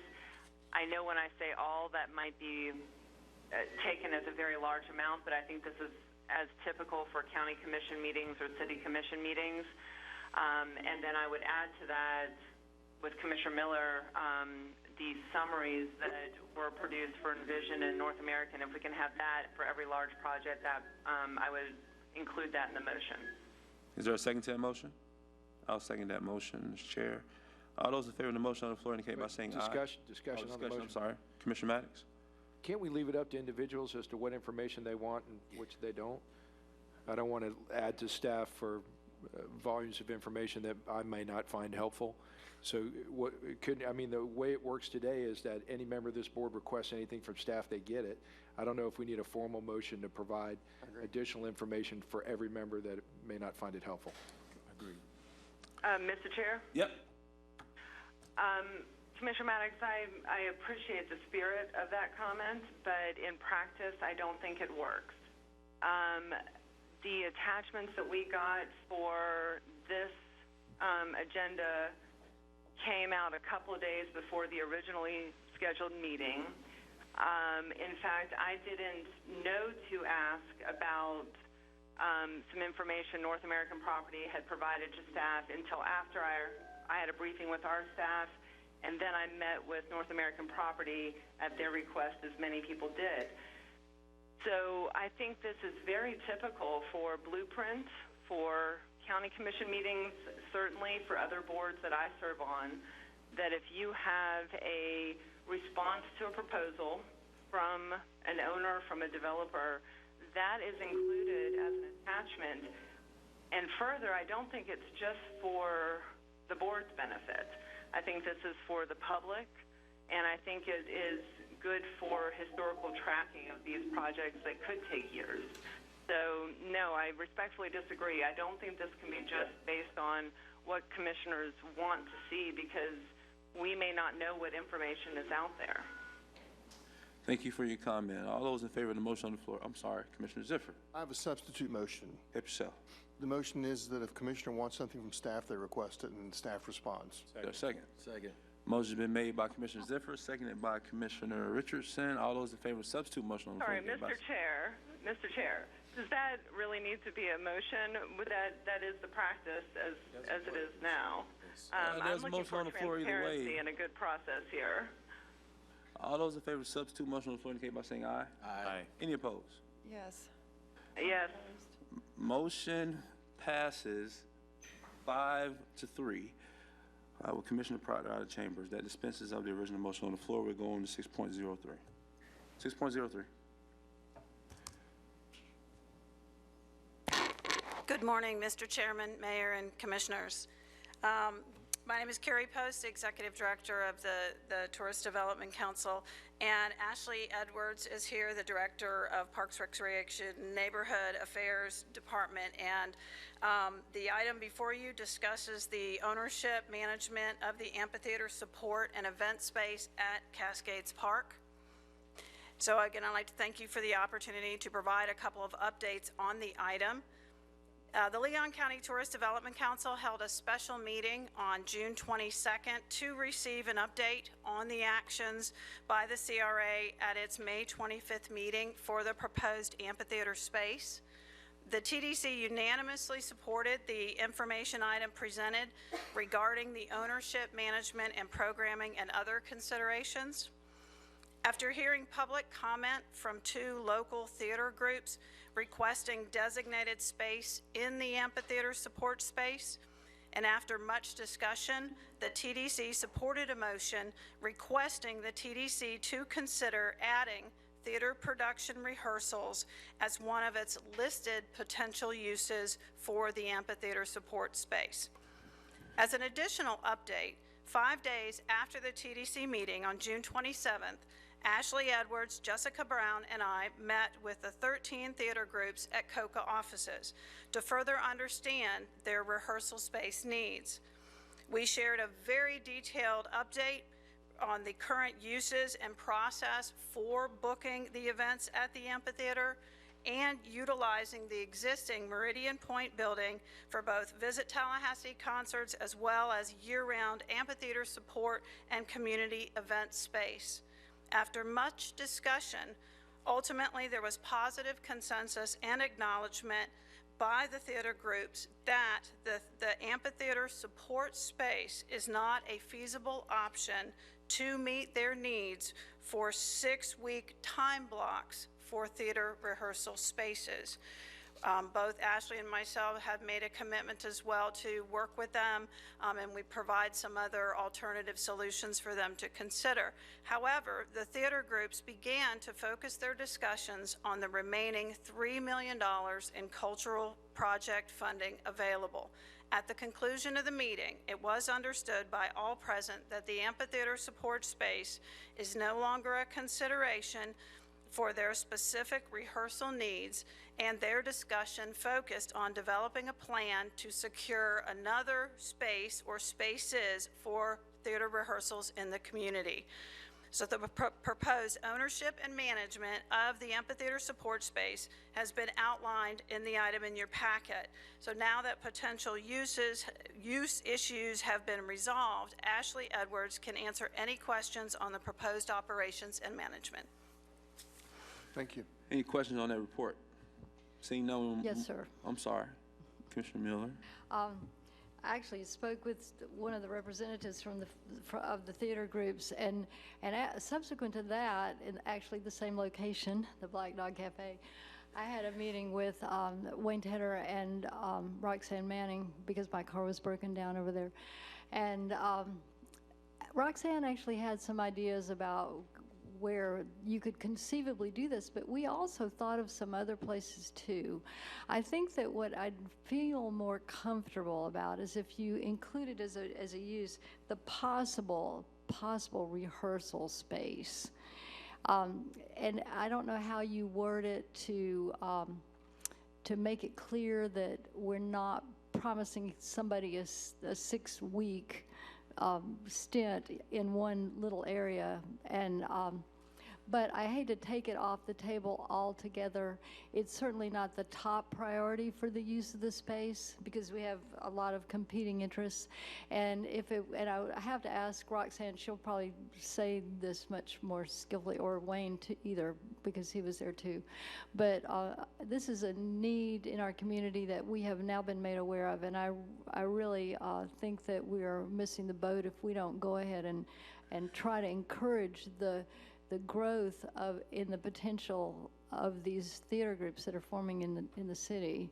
And I know many of you know I'm from Asheville, and that when I lived there, it was just this dull, boring little town, bleak gray prison of the hills, as Thomas Wolfe put it.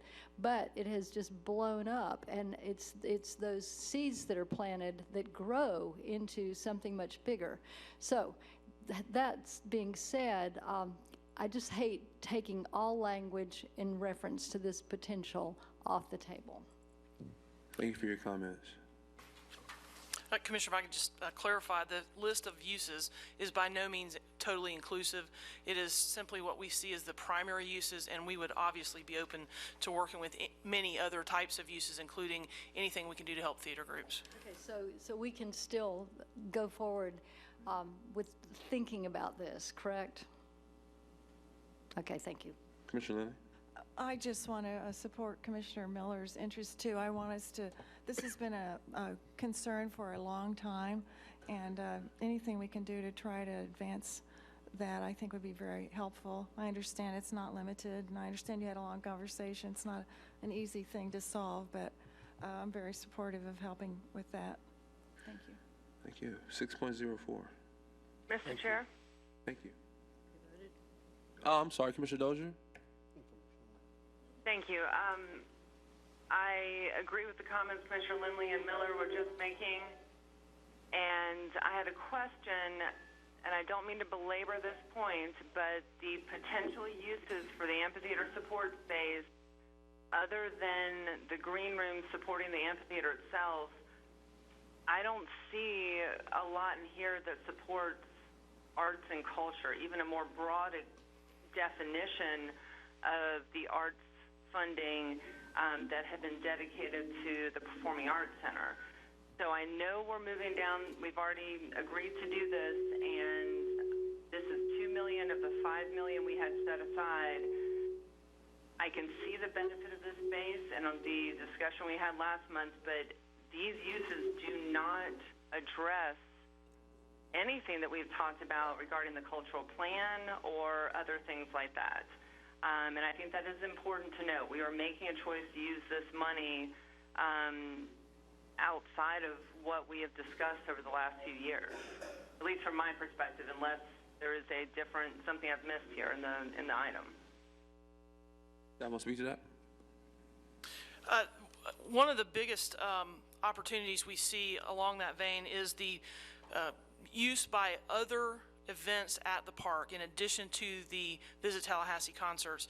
There are so many cultural and arts events that take place that utilize the amphitheater from all different segments of the community, and it is critical that they have this support space as well. They currently utilize the Meridian Point building for their productions, and without this support space for those groups and those organizations as well, their events would be hampered.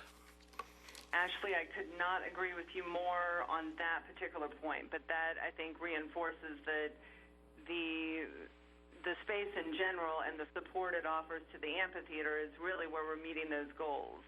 The additional uses you have listed in the item are just more general rentals of this space. Is that correct? Yes, ma'am. Is that fair to say? Yeah. Yes, ma'am.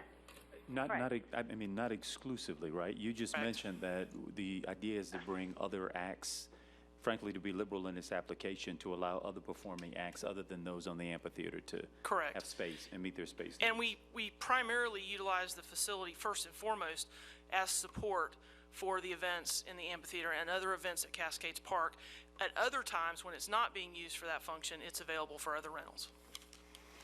Again, Mr. Chair, I will support this item. I just think it's important to note that we have talked about the $5 million addressing items in the cultural plan and other types of needs, and I, again, appreciate what Commissioner Lindley and Miller have just said.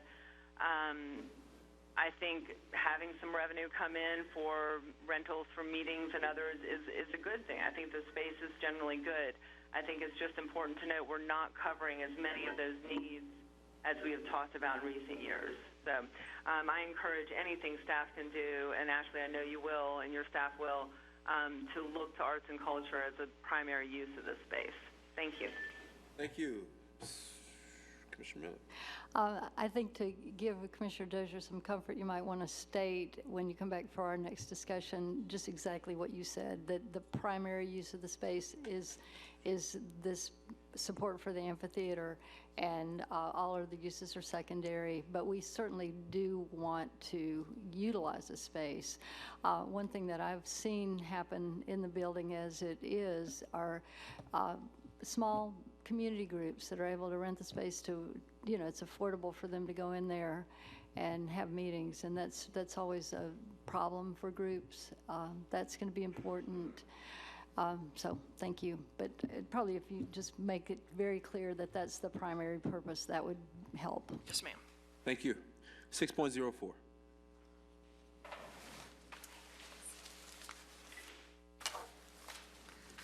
Good morning, Commissioners.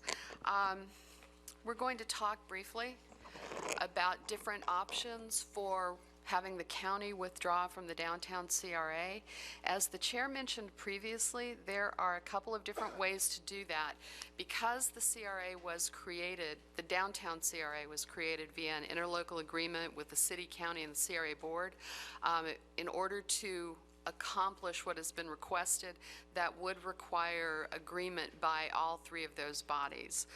What we'd like to do is take some time and come back to you with more detailed information so that everyone involved knows exactly what the impacts are, both financial and functional, what issues still need to be addressed, if any, and so that when you do make a decision, everyone's informed and everyone knows what to expect. I mean, we completely understand why the county is asking to do this, and we think that there may be ways to accomplish that meet your needs as well as the different needs of the CRA. This is an opportunity for you to give us some direction on specific information you'd like for us to bring back or specific issues you'd like for us to research. What we've done is we've put together a list of probably 8 different items. It's in your agenda item, and this is some of the information that we'd like to bring back to you. For example, just a review of taxable value over time so that you can see what kind of revenue you could be expecting. A review of property tax income that'll be available to the city and the county based on tax increment payments. We'd like to provide a review of all the downtown projects and programs that the CRA has supported over time, so you'll have a sense of what you have accomplished. In fact, staff has been working very diligently for a couple of months on a list of all of the projects that both CRAs, Frenchtown, Southside, and Downtown, have accomplished since the inception of the agency. We'll be emailing that out to you. It will also be up on the CRA website, so it's available to the public. If any of you would like a printed copy or a digital copy, just let us know to the public, and you can see everything that we've done over the past 15 years. And it was surprising. I was really surprised. But we also talk about how much money was allocated to each project and then how much money was spent. We're still in the process. We'll always be refining that information, but anyway, we'll have that out there. Other information available, we'd like to talk about the impact or look very specifically, in fact, chart the impact of what it means to fund something like the Envision project or the Cascades project, and what does that do for the county and the city. I will tell you, we've already done some initial runs, and actually funding those projects, it is possible to fund those projects with the tax increment generated by that property, and the county would receive a higher TIF return than if they did not fund the project, and that's because the county puts in half of their millage in the downtown district. So there's a lot of information. We'd also like to look at some of the things that may still need to be addressed and how that might be possible. Are there other redevelopment tools out there or not? If they are, what are they? Because we don't want to take away all of the options. So what we're asking to do today is, we know you want to have a conversation about this, but in terms of staff direction, we'd like to know what other information would you like for us to bring back. We'd like to work on it and do a good job. So we're asking until January to get this done, because we have a few other things that we're working on that also need to keep moving forward. So basically, that's what we're asking, to give us direction on what you want to see us bring back in January 2018 so that you can make your decision on how to proceed. Thank you. You know, I think that's much more in line with what I'm thinking. I think staff's recommendation on this, though, is to accept the report, which is, I think, is different than what I'm hearing from what staff is looking from or what staff is recommending verbally. Is that correct? Everything that Roxanne had indicated is our staff report. Is we're going to bring back all of this information we identified to you in January. We're going to bring back some solid recommendations how you can dissolve the downtown zoning district, the downtown district. But again, what Roxanne is asking, if there are other things that you want us to analyze as part of this process, now's the time to tell us so that we can include that in our report to you, our final report. Commissioner Lilly? Recommendations. Yeah, I think, Roxanne, thank you. I think at one point you said there was a way to possibly suspend the CRA and then reactivate it later, and I wasn't quite sure how that might work, but I'd be interested in getting some more detail on that, if that's one of the options. We can bring that. Commissioner Miller? Thank you, Mr. Chair. I'd like to ask for 2 things. First of all, I'd like to ask for you to go ahead and release some of this work as you go along. I think it will help, because there's a tremendous amount of homework in making a decision like this. I'm interested specifically in seeing the math. I want to know what the benefit, what are we talking about here? I mean, we've got this tool that was entered into years ago by previous commissions. And frankly, you know, if the downtown CRA goes away, the city has the same benefit as the county as far as those tax dollars coming in. But the fact is, we still have contracts on the table. We still have obligations that have been entered into with various entities over the years, and I want to know what those are, specifically what they are, and specifically how much per year that is going to require, and so on. Because if you get, I mean, you've got down here the county payment of $1.4 million to the downtown district. Well, first of all, that's all tax increment that came off of the improvements that the people made. That's not just, I heard it referred to in the paper as property tax, and it makes it sound like it's coming from 4437 Shannon Lakes, which it's not. It's all coming from the property owner, the owners who have entered into the CRA and have made these improvements. So, but how much of that is really going to have to be dispersed anyway? Does that make sense? I mean, it's a pretty complex math problem, but I want to see the math on all of this, and what are we gaining and what are we losing? What's the financial benefit with the CRA and with the downtown CRA, and what's the financial benefit without it? The other thing that I'd like to see are the list of needs. I mean, obviously this area met the criteria of blight in the beginning when it was first designated. Now, frankly, it's made major progress over the years, and so we're looking pretty good. But just as we had today, the conversation about the property between Virginia and Brevard, you know, I mean, what's missing? And I think those are things that you had suggested that we consider also in the context of the discussion. I know that I drove through downtown on Saturday morning, heading to the Walker Ford Center, and nobody was there, and I was pretty shocked at the condition of the roads. So can the money be used to repave the roads? I mean, there are a lot of things that, and these are county roads. So what are the needs? We need to get a clear picture of the need that this investment could go to, which would, in a sense, alleviate some of your budget issues, because the money is going to have to come out of the county's budget to pave the roads anyway, so that would be a benefit to you to use the CRA funds, the TIF. That point being, what's the positive one way and what's the positive the other way, and what work is left to be done? I was real interested in your point that that there may be areas that we reconfigure somehow so that we move it from the downtown CRA to the Frenchtown Southside CRA.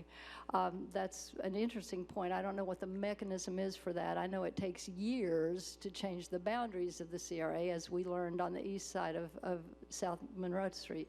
But what will that process look like? The other thing I'd like to hear is the impact of the surplusing. I mean, what is that going to mean? So is this thing going to be needed more in the future than it is now? Those are all things that I'd be interested in. And I heard Commissioner Richardson mention a workshop, that he had asked for a workshop. And I think, first, certainly from the city side, I would like for our staff to arrange a workshop for us. And we can arrange a workshop for all of us, if that would be the decision. In even inviting both commissions to come into a workshop setting, because even though you guys are the people that are here today, there were others that were here. Yeah, and there may be others that are here. Faces change over time. So just to keep everybody well informed, that workshop setting I think would be very important, and I'd like to see that discussed too. Mr. Chairman, one clarification on your question to me regarding the summary between the difference in our agenda and what Roxanne presented. Based on the discussion you all had, it's evident you want this analysis to bring back options, so a bullet needs to be added to bring back options for dissolution of the downtown district. That, I think, accomplishes everything that you've talked about. If the board allow, I'll make a motion here real quick. All I really want is for staff to bring something back that either, one, sunsets the downtown CRA, or gives the county the ability to sunset its TIF to the CRA, but keeps the downtown CRA alive. So just my direction is for staff to bring that back along with the things that Commissioner Miller has asked for as well. And that'd be my motion. Is there a second? No second. Golly, I just didn't have time to think that over long enough. Let's go. Try to be helpful, I think. Well, it sounds good. Yeah. Oh, it's simple. I'll second it. It's simple. So we talked about it. We said that everybody is okay with staff going ahead and talking to the city and the county about options of how to sunset the CRA. All I'm saying is there's two ways we can go about this. We could sunset the CRA, the downtown CRA completely, or we could also, or we could just make it where the county sunsets the portion of the TIF that they give, so we get that TIF back, but we keep the downtown CRA alive for other options on how to improve properties in that area. Okay. I'll second your motion, Mr. Chairman. I have Commissioner Ziffer and Q. Then I have Commissioner Maddox. Yeah, I've got a couple of points to come back to. That sounds worth pursuing, but that would involve changing governance, because I'm not quite sure if the county doesn't have any, let's say, any skin in the game. I'm not sure it would be appropriate for the county to be voting on whatever is coming out of our. So I'm not asking for, I'm just asking for options. And I think we want all that. I just want to say, I want to be supportive of the dilemma that you find yourself. And so from my standpoint, I want to move in that direction of probably dissolving the downtown CRA. I'm not saying definitively that's what I vote for today, but I understand your dilemma, and you're our colleagues, and you have something you need to solve, and this is the way you see doing that. And I for one, want to have staff try to figure out a way we can make that happen. The other thing for me is, the French town and the South Side, those are areas we really need to be focusing on. I mean, I agree. Those are the ones we need to focus on. And Commissioner Richardson, I'm not sure how many times you have brought up either expanding that South Side or a new CRA in the South Side. I want to be supportive of that too. So I think on some level, by narrowing our focus, that allows us to do that. Infrastructure, though, I think it is important for us, for staff, to come back and give us some idea of what infrastructure still conceivably could happen in the downtown area that would help development in the future, so that we can at least have that conversation of how we might achieve that, or at least build it into this dissolution. So I'm supportive of what you're trying to accomplish, and I just want staff to know that, and also my colleagues. So as a part of my motion, any direction that comes from other members of the board, you can just go ahead and include that in the motion. I don't think I'll accept any amendment in that way. I have Commissioner Maddox and Mayor Gillum and Q to speak. Thank you, Mr. Chair. I just want to reiterate the point. From reading the newspaper, I thought that the county had concerns about the downtown CRA that were wholly different than the concerns that are brought up today. And I was willing to talk about those. I guess one of your members is not here that made some of those comments. If the concern is, and what I'm hearing is due to the short-sighted decision by the Florida legislature as it relates to added homestead exemption, is going to put a budgetary crunch on the county through no fault of your own, and you are looking for ways to make sure that you keep your budget whole, and the CRA is one of them, I'm in support. And what I think staff is looking for is the opportunity to show you the numbers as to whether or not they can help without throwing the baby out with the bathwater. But we'll get all those answers back and all those options and see whatever we can do as a body to be helpful to our sister government, and at the same time provide the mission that we all want, which is better service for our citizens. Right. Thank you. Mayor Gillum? Yeah, Mr. Chairman, I don't mind having the conversation, and I am sensitive to not only the concerns of the county's budget, but also the city's budget, where this year we had to plug a $4 million hole. And if this legislation has its way and the voters approve it, we'll also have our budget to contend with. So I'm not dissensitive from the county's issues, and I'm not dissensitive from the city's issues as well. I just don't think it is helpful to have a conversation about the future of the CRA in the context of we need more money to fill a budget hole. I think that's wrong-headed. I think if we're going to have a conversation about the CRA, it should be about whether or not it's met its fullest intention in the downtown area, and if it hasn't, then it's a right conversation to have. But for the city to forgive the county's tax support for the downtown CRA continuing yet benefit from the growth in it, while we are sacrificing our portion of the TIF for the reinvestment in that district, it's unfair. Especially considering that our concerns are the same, which are of a budgetary nature. I'm not interested, if we're going to dissolve the thing, then in my opinion, it ought to be on the grounds that it served its fullest purpose, and we don't think that there's a use beyond its existing life. That's a totally fair conversation to have. But to say that we've got a colleague government that is, like us, going to face financial constraints, and this is an easy way to take money and put it back into the county's budget while the city continues to sacrifice its budget, while we continue to generate new TIF, potentially, if we continue to do our job, while the county gets to enjoy in that new TIF without any contribution, it's problematic. That isn't consistent with our conversation earlier about us being in this whole thing together. And so if the decision is made that we don't want to move forward, then let's move forward, with that decision based off of the logic that it served its purpose for both the city and the county. And we would prefer now to focus exclusively on the one district. I don't think it's enough to have this conversation in the context of saving someone's budget at the risk of someone else's. Both get to benefit from those investments, but only one gets to share in the pain of it. Thank you, Mr. Mayor. Well, to that point, and I'll be real brief, when I actually brought this up during the County Commission's retreat back in December, and my purpose for bringing it up was just that, and that I think that, and I said in my comments earlier, that large-scale projects can happen in the CRA without having a large amount of funding there to induce folks to come in and want to develop. You can look at some of the things that are going on. And I think the things that we approved today with Envision, as well as North American Properties, only makes it even more attractive for people to come downtown. So I don't think, from my standpoint anyway, that it's tied completely to that budgetary need that we have.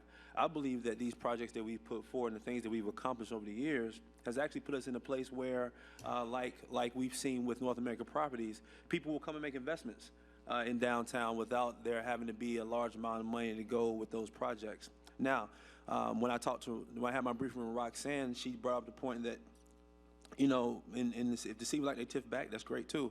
But she brought up the point that that there are still some benefits that can be achieved by having a CRA without having to absolutely put both of our TIFs in it. There's still some advantages there with having the CRA in place. And so that was my whole consideration of maybe we get our TIFs back and keep it there in place. But those types of things I want to come back in the analysis of, okay, well, if we take our TIFs out, what are those benefits that are in place with just having a downtown CRA? And so I want to make it clear that it's not exclusively for those budgetary needs. I believe that we have a downtown now that, especially, like I said again, especially with these two projects that we have coming online, that are attractive to developers that will want to come and build. And so I got Commissioner Richardson, you have the floor. Thank you. Mr. Chair, I'd like to be in queue as well.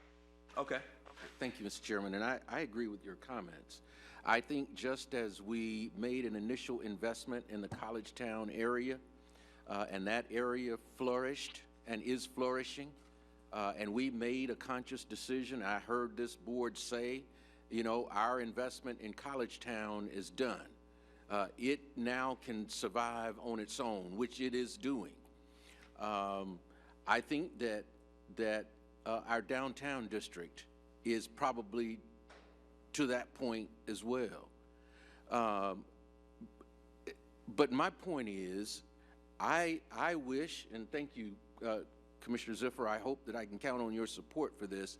I hope that we will have as much conversation about this damn downtown, about the South City CRA as I have been pushing since I came to this commission, as we've had about $1 million structures, multi-million-dollar structures in the downtown CRA. When every meeting, Dr. Hollifield comes up here and he talks about the income inequalities that exist in this community, in areas like South City. That's where we ought to be having the conversation, because the CRA was developed. If you read the statute, it says blight and slum. Y'all show me blight and slum that exist in downtown Tallahassee. But I can immediately take you to areas of South City and the south side of Tallahassee right now where blight and slum exists. And yet we don't have this lengthy conversation we have not had about investing in those areas, establishing a CRA for South City and the south side of the other parts of the south side of Tallahassee, where those income inequalities exist, where blight and slum actually does exist. That's where we are now in this community. So I think if we didn't invest another dime in the downtown CRA, as Commissioner Maddox said, we've put enough incentives into redevelopment and revitalization of those areas that continued development will occur, as it has in College Town. We've seen it. But that's not happening on the south side of this community. But yet, you know, we don't want to commit $500,000 to a damn parking lot to improve the south side of town. But we're talking millions of dollars in downtown structures, and yeah, let's do it. We've got to stop. At some point, we have got to begin to invest in the areas of this community where flooding is a problem, where housing is inadequate, where there are no jobs, where businesses are leaving the area.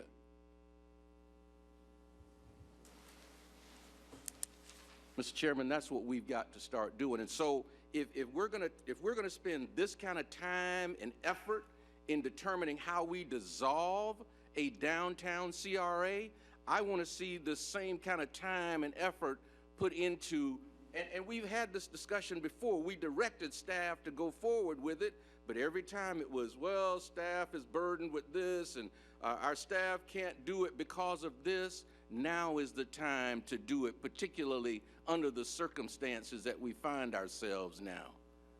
We've got to move forward with looking at how we establish a CRA for South City and other areas of the South Side in this community, and begin to make those tangible investments that improve the quality of life for people who live in those areas. And so if we're going to spend this kind of time and effort, you know, and I'm really troubled by what I read in this backup material, where staff says, given the complexity of the two areas, staff is proposing to address only the downtown district at this time. I'm not comfortable with that. I can't accept that. I want to see us come back with a proposal, or at least, and time is of the essence now, because where we are now only gives the legislature more impetus to do away with the CRAs. So if we don't even have a process now, or have in the process the establishment of a South City CRA, we may lose that opportunity if the legislature takes away our ability to establish CRAs in the future. And so, Mr. Chairman, I would hope that whatever comes back to us in September, it would include us moving forward, or at least looking at how we establish a CRA for South City and other parts of the south side of Tallahassee at this point. I'm not willing to delay this any longer for those reasons, because we do have people living in conditions in this city that we need to begin to focus on. And the legislature has told us they want to do away with CRAs, so if we don't act now, we may not even have this option this time next year, and session starts earlier next year in January. So if we're going to do this, and I certainly hope that we have support for it now, this is the time to do it, so that at least we can be grandfathered in if we're at least in the process of looking at establishing this CRA. Thank you, Mr. Chairman. Commissioner Dozier, you have the floor. Thank you, Mr. Chair. This is obviously a complicated discussion that touches on a lot of different moving pieces. I think Commissioner Richardson just articulated one area of that concern. I think Commissioner Ziffer brought up, focus on Frenchtown South Side earlier as well. I'm wondering, and I think the timing issues that Commissioner Richardson just brought up is critical, and I'm going to start there. So, a question about whether or not we phase out the downtown CRA does require the answer to the questions that staff has put in the agenda item and some of the other comments that have been made earlier. And I appreciate the opportunity to give staff some direction on what that information, or what information we want to see come back. I think the January deadline is far too long for multiple reasons, but going to Commissioner Richardson's point about the legislature, we need some clarity on this as soon as possible, not just whether or not we have a downtown CRA or we limit a portion of it or whatever we might do, but because there are other people waiting to see what we do, whether it's owners or developers, and if we are uncertain about some of these things, that is not going to support an argument that I'm sure we will all make come session that CRAs are good for our community. So we need to get our house in order well before session starts. That would be the first thing. I'm wondering, going back, there were some comments about a workshop earlier. I'm wondering if we could, and Commissioner Miller, I appreciated you saying that, and I think Commissioner Richardson said this too, that it could be a joint city-county workshop, CRA, on these larger issues. We have obviously made, as a board and staff, a tremendous amount of progress in recent years. I think the point about Gaines Street and the moratorium there on large projects was a great one and a great example. We have been redirecting our focus on Frenchtown South Side. We need to do that even more, and really talking about what our goals are and digging into whether or not we need to have a downtown CRA, if certain properties should be redeveloped. The Greyhound station is often mentioned by staff and others. I welcome that bigger discussion. So that's the first part, is I think we need to have this discussion and have information from staff much sooner than January. But secondly, any discussion about closing down this downtown CRA, from my understanding, from what we were told at the County Commission meeting last week, is a conversation that deals, or between the city manager and the county administrator, because this is an interlocal agreement. So I'm a little confused here, and Wayne, I'm going to direct this to you since you are also Assistant City Manager, to give us a little bit of information on what the legal structure here is. CRA staff is proposing to bring back this discussion item, but we were told at our commission meeting that this was something the city manager and county administrator would need to discuss. Can you clarify? Commissioner, at the end of the day, both the city and county commission will have to make that final policy decision. The city manager and the county administrator can absolutely make the recommendations and be responsible for overseeing the material that we give you for this closeout, but the decision is yours at the end of the day. You say yours, you mean? The city commission and the county commission have to act. Right. And so for clarification, the CRA has, where's the CRA falling here? I think that's what she's asking. Well, again, the downtown district is controlled by an interlocal agreement that is approved by the city commission and the county commission. Right. It takes both bodies to act on that interlocal agreement to affect the change. And this would absolutely be overseen by both the city manager and the county administrator. I have no doubt in my mind. Understood. Well, thank you, Wayne. Commissioner Richardson, I'll direct this back to you because I think you had mentioned the workshop earlier, and I agree with the issue that you raised about time being of the essence. If the city were interested, if you were interested in making a motion for a joint workshop, as Commissioner Miller also mentioned, personally, I think it'd be important to include the other county commissioners as well, since ultimately they would be taking a vote on these issues, and they'd probably need all the information. But I would welcome that kind of workshop in October. I think the owners and developers need clarity as well, and that would be the time where we could look at whether or not there are certain properties that we want to keep be allowed to apply for larger investment from the CRA or no downtown in general. And finally, I will say that I think it is disingenuous to look at this issue simply as a budget matter.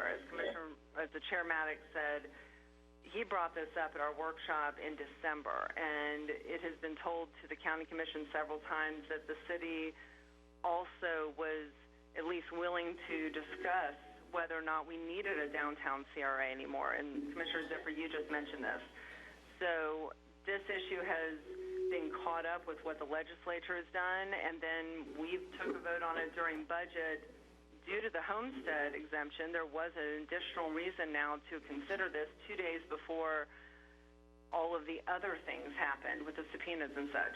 So I want to be very clear, and this has been reported, that this was an issue brought up, as you said, Mr. Mayor, related to whether or not the downtown CRA needed to exist or whether or not we had done our job. That was the impetus for this. That's what we had discussed back in December. And the other issues are complicating it and are certainly factors, but this was first and foremost an issue about efficiency and whether or not we needed the downtown CRA, and I think we got to remember that. Thank you, Mr. Chair. Thank you. Commissioner Miller, Commissioner Lindley. Commissioner Miller, you have the floor. Thank you, Mr. Chair. Yeah. Well, I wanted to, I had asked the staff for a significant amount of information numbers-wise, because and this week they provided me with some information that I think is very important. The bottom line is very important for me to share that with you right now. Huh? In the Frenchtown and they analyzed this Frenchtown and South Side and downtown. So they analyzed it in all of the programs in the context of these three different areas. Mm-hmm. In Frenchtown, $6.8 million has been committed and $5.3 has been expended over the life of the CRA. In the South Side, $12.6 million has been committed, $8 million has been spent. In the downtown, $12.1 million has been committed and $7.9 has been spent. So so you combine Frenchtown Southside and you get $19 million committed, $13 million spent. But out of that, it is very important for me to point out to you that the Southside has received more of this than any of the other two. You're going to be getting this information too, and I did this myself, so you can do it yourselves, or I can give it to Roxanne and she can check my math. But the bottom line is that no one's ignoring the South Side. The money is not, and actually, I don't know if you remember, but a few years ago I asked for an audit, which we got, to make sure that my concern was that money was being mingled between the Frenchtown Southside CRA and the downtown CRA.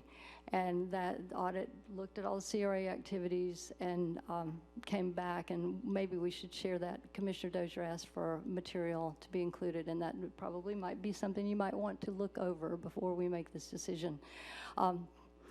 Anyway, bottom line, everybody's getting their fair share. I'm interested in several other aspects of the Frenchtown section of this, which we're working on, but that's not relevant to the conversation today.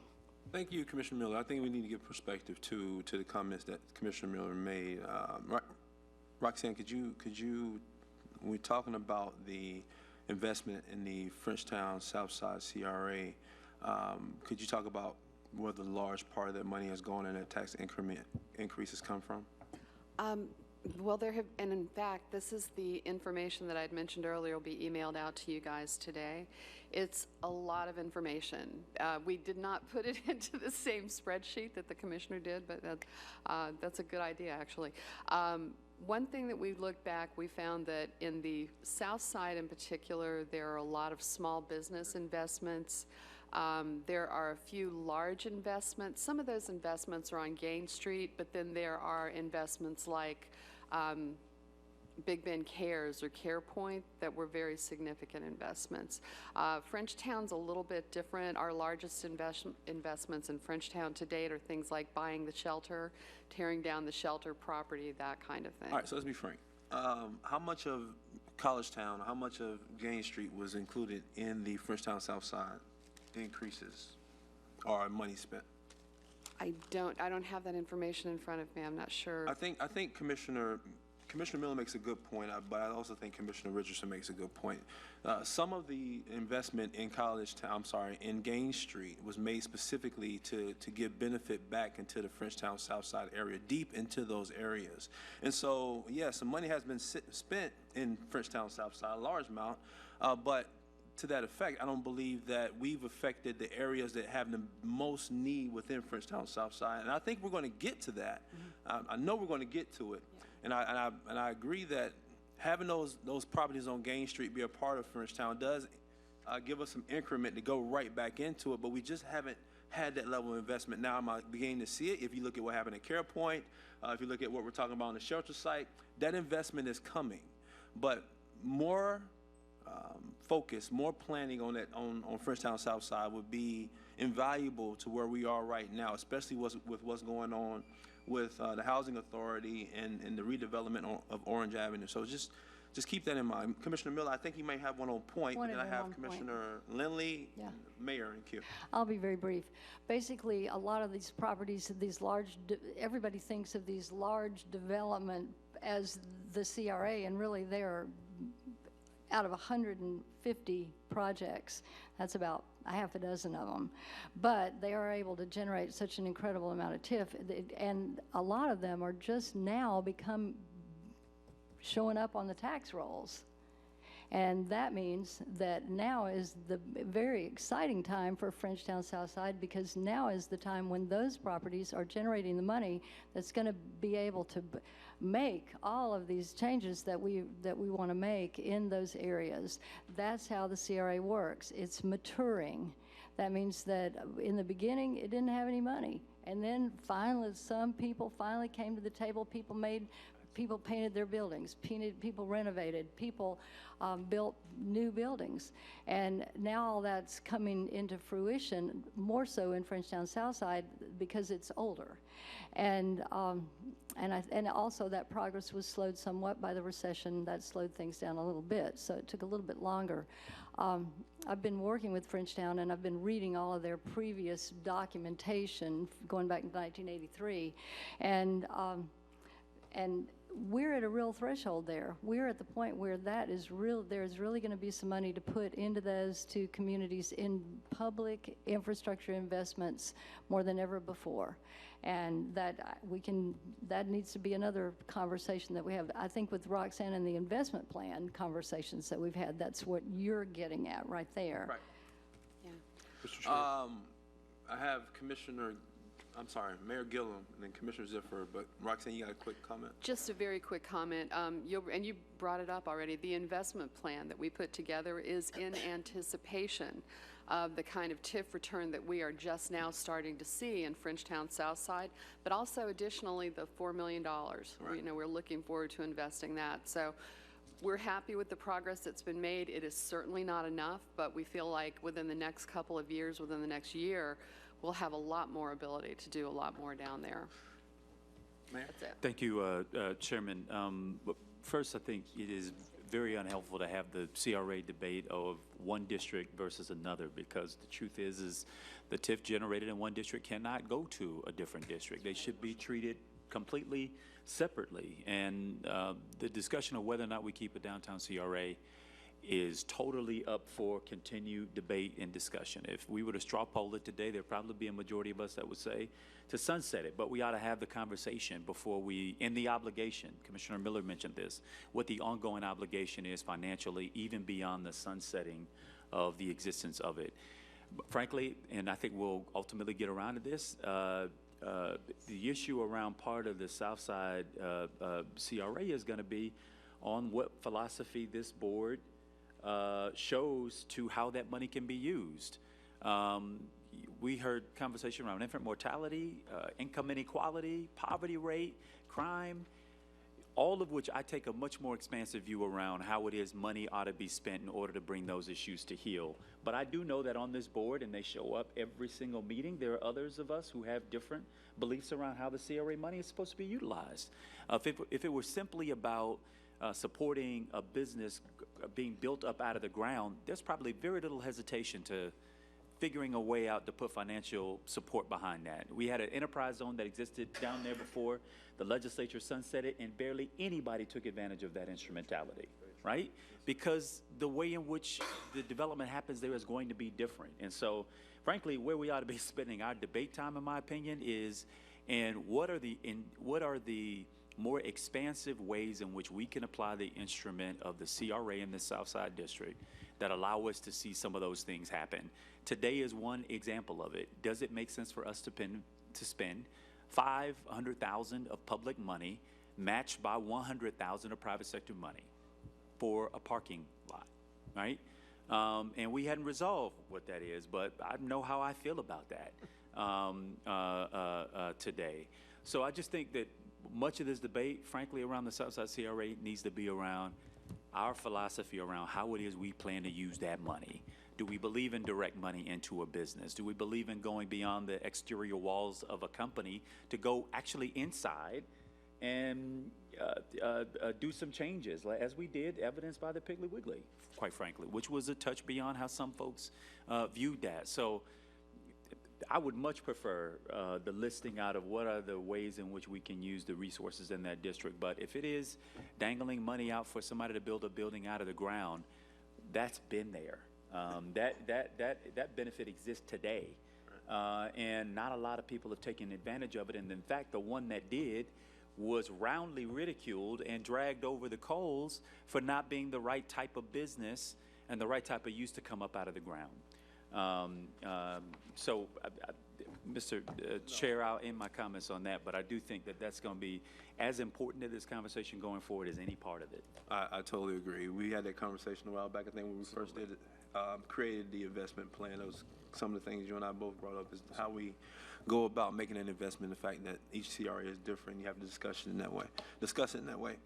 Commissioner Ziffer, you have the floor, and I think I'm going to go ahead and go to a vote. Commissioner Dozier, do you have any more comments after Commissioner Ziffer? Yes, sir. I have one question, but I can wait until after Commissioner Ziffer. Commissioner Ziffer, the floor is yours. I was just going to say that we have a workshop coming up real soon, and so I'd like this conversation to wrap up if we could. I think our staff has been given lots of suggestions what we want to see come back. I think they've also heard that there are clearly a number of county and city commissioners that would be willing to accept the sunset, so I want to move this forward. Thank you. Thank you. Great point. Commissioner Dozier, your questions, and then we'll go straight to the vote. So, Mr. Chair, you have a motion to accept the staff report with no changes. That is not the motion on the floor. I'm sorry? That's not the motion on the floor. What is the motion on the floor, Motion please? on the floor is for staff to come back with the additional information requested by commissioners, as well as my request for information pertaining to sunsetting, plan to sunset the CRA, or a plan for the TIF to be received back from the county and allow the CRA to continue. And I was about to say, with the additional information mentioned, so thank you for the clarification, but the schedule remains. This information is not due back to us before January of 18. Is that correct? That is correct, but I do agree with you on schedule and want to ask staff right now, since you brought it up, is there any kind of way we can have information back prior to September, to January, maybe even in September or closer than that? Yeah, absolutely. We'll do everything we can, and we can get you back some information, if not most or all of it. We'll do our best. So right now, as it stands, if there's no objection to it, the information will come back to us in September. Mr. Chairman, Yes. I want to be clear on because there was a vote that was taken, if you recall. This was about a year ago at a CRA meeting, and a majority of us directed staff to move forward with looking at the process for establishing a South City CRA. For whatever reasons, no action has been taken on that. What I'm asking for, and I hope that I can get support from this CRA at this point, given where we are, that we, on a parallel track, have staff bring us back information on how we can move forward with establishing that South City CRA, particularly in light of the fact that the legislature is probably going to come back in this next session in January to eliminate CRAs altogether. And where we are as a community is probably adding fuel to that fire. And so I hope that on this parallel track, now we can have staff move forward with the direction that was given at that meeting a year ago. If that's a motion. That would actually have been a substitute motion, but I would ask that if you could take it up. I'll take that motion up if it's okay with you. We'll take it up after we dispense of this one, and we'll take it up immediately after. I do intend to support that motion, as I think we have given a direction. And be honest with you, I don't know where we are with it. I don't know what staff's done with it. So it'd be good to also have some comments from staff. Commissioner Proctor, I have you in queue. Then after we dispense of this motion. I wasn't finished with. Oh, I'm sorry. Commissioner Dozier? One clarification on your motion. Okay. I think Commissioner Richardson jumped in, and I appreciate his comments. I'll save comments for that substitute motion, or to the next motion on that per your direction. But you have added the direction to the motion that the report comes back in September, correct? Yes, ma'am. Can we also, I personally would very much like some information on the legal process and city and county management and administrator included in that item. So we have some clarity on what the process is based on these different decisions that we made, or the options we may be presented. And if the motion includes September, then I can support the motion. Thank you. The motion includes September, if no objections. It would also include the direction that you asked for, the legal process for actually what we're trying to achieve here. So, is there any objections? No objections? I have an objection. We have a budget process. We're going to be loaded up with budget in September. All of us are on break between now and September. I don't really see how you could possibly and I can tell you this, you cannot physically meet the criteria that the state requires to establish a CRA that fast by September. And so numerous conversations, Miller, concerns on scheduling. We're not taking up the creation of a new CRA right now.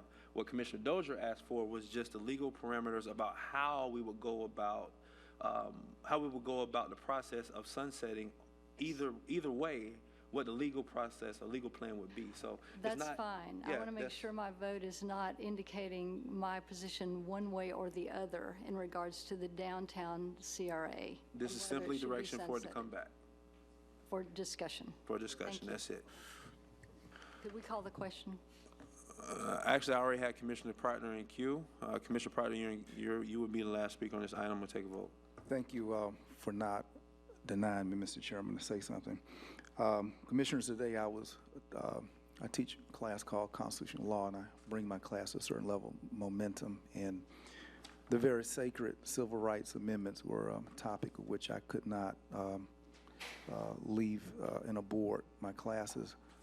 And last week I made arrangements to come to the CRA meeting and aborted my class. And I couldn't do that 2 weeks in a row because nobody asked me about the date which we rescheduled today. I'm fresh here from class, and I think that Leon County should withdraw from the CRA, downtown CRA. I've made that clear, Mr. Chairman, to you, to the commissioners of Leon County. I'm a lone wolf. I'm speaking for myself and nobody else. This is not the county commission's position. It's my own.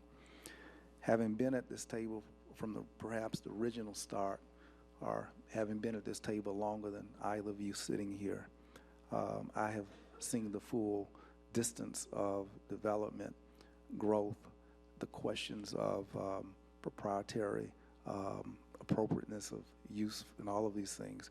And I think that I have monitored the CRA for its duration.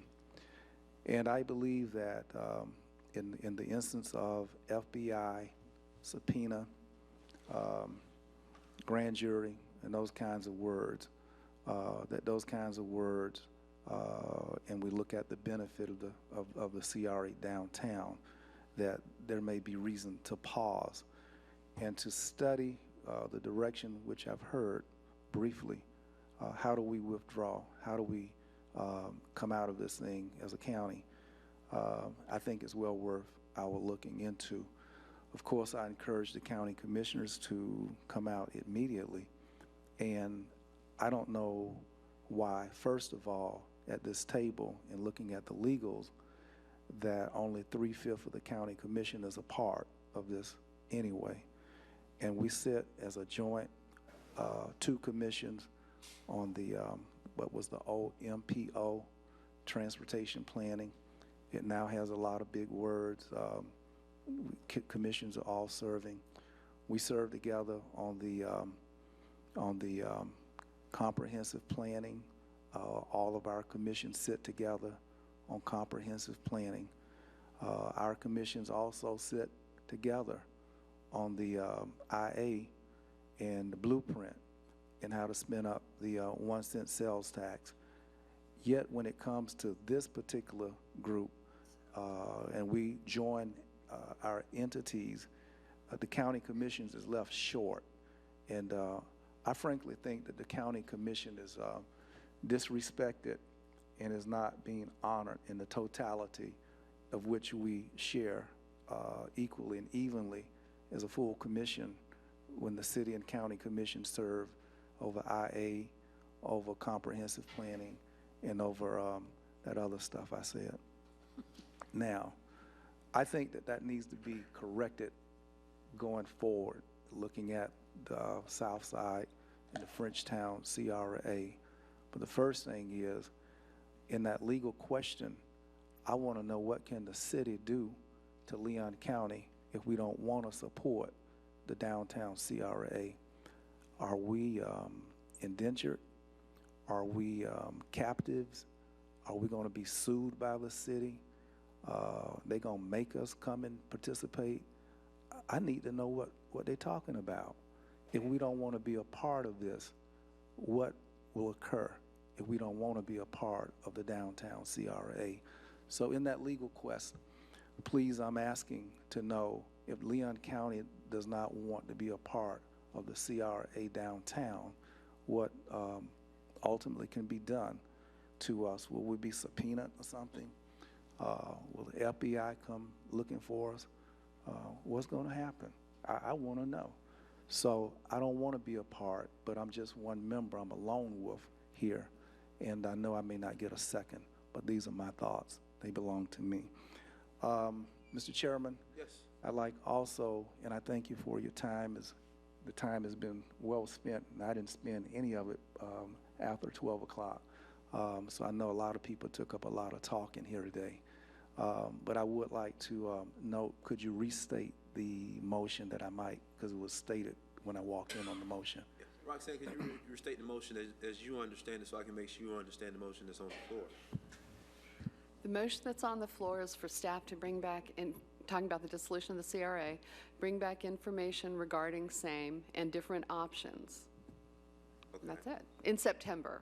September. Okay, so along with the information requested by other commissioners, correct? Yes, and we have a list of information. Including legal. Including legal. Yeah, that's part of the whole thing. Got it. I'd like, Mr. Chairman, also for the staff to review a buyout. You know, if a buyout is also a part of that. If we decide to go and we just decide that it's going to be, what, $3 million until 2020, can we just write y'all a check for $3 million and walk? is that a consideration? So it hadn't occurred, but We'll take we that. ain't got to defer, Next year mess would be- around. Sometimes, Mr. Chairman, when you want to, You're welcome to our budget hearing at 1 o'clock. sometimes, Mr. Chairman, you can just pay somebody a check and you can quit them and you don't have to have a long, arduous divorce. Thank you. Yeah, my chuckle was looking at the county administrator's face at the mention of that buyout. But if that's part of the motion. I did say what commissioners have requested. Given that I've actually already said that Commissioner Pryor would made the last comment. That is the last comment. We'll take a vote on the motion on the floor. All those in favor of the motion on the floor made by myself, seconded by Commissioner Richardson, indicate by saying aye. Aye. Any opposed? Motion carries 9-0. Now we will take up Commissioner Richardson's motion. Well, Mr. Chairman, I guess the question becomes, does it need to be another motion, or do we just direct staff to carry out the direction that was given to them over a year ago? Actually, I don't believe it needs to be another. Point of parliamentary procedure, if I could, Mr. Chairman. Commissioner Richardson is correct that that vote occurred. So we just asked staff to come back with a report at the next meeting as to what progress has been made, reference that vote. Yes. So could staff come back with that report as well? Absolutely. Great. Mr. Chairman, can I Could you comment give on us that? 1 second? Could you give us just a 30-second? Yes, we have actually started looking at different options, but oddly enough, every time we got close to bringing it back to the board, something would happen, like the affordable housing workshop or something like that. But we do have some information, we have some options. Good. And we can bring you back an update on that, as well as the legal process. Commissioner Ziffer, Commissioner Pryor. If we could have that distributed as soon as possible, I don't think there's any reason to wait for a meeting. If there's information available to us, if you could distribute to all of us. Let's do that. Distribute to wanna all of us, but write it up I still would like for it to be in the updates of Yeah, I 3.01 agree. comes back. But yeah, I would like to read over it prior to that meeting. Yeah. Commissioner Pryor. Thank you, Mr. Chairman. I was just hopeful that this was not merely an informational item, but that it would have an option that we could take action and move on Commissioner Richardson's long overdue request. Do you have those options ready for us to move on them?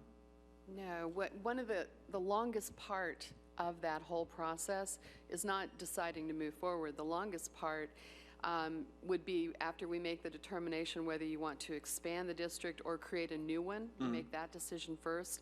Then comes the part of identifying the actual area, and we do the finding of necessity. That's what takes a long time, and you go through all the different adoptions. We're not ready to make a vote on that yet. The first discussion you need to I have guess is what's important, how you Mr. wanna Chairman, do is it. to make sure that we're far enough along in the process that if the legislature does eliminate CRAs in the future, that we can be grandfathered in because we're far enough along in that process already. So I would guess that also as a part of that report, if you could have the steps, the remaining steps that we have left to establishing. Oh, yeah. Okay, great.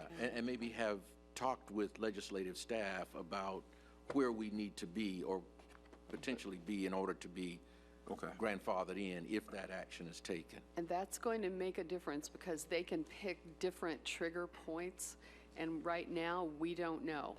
But we'll try and find out what they're thinking about in terms of creating. On point, Mr. Chairman. Yes. So it's very important then, thus, if we augment South City into an existing, then it would have the history versus being a new and a new infant.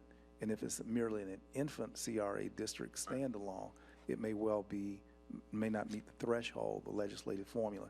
And I think that Roxanne, what's very critical is to note in augmenting South City and placing it under the existing Southside district, that may well give us the capacity to grandfather it more readily.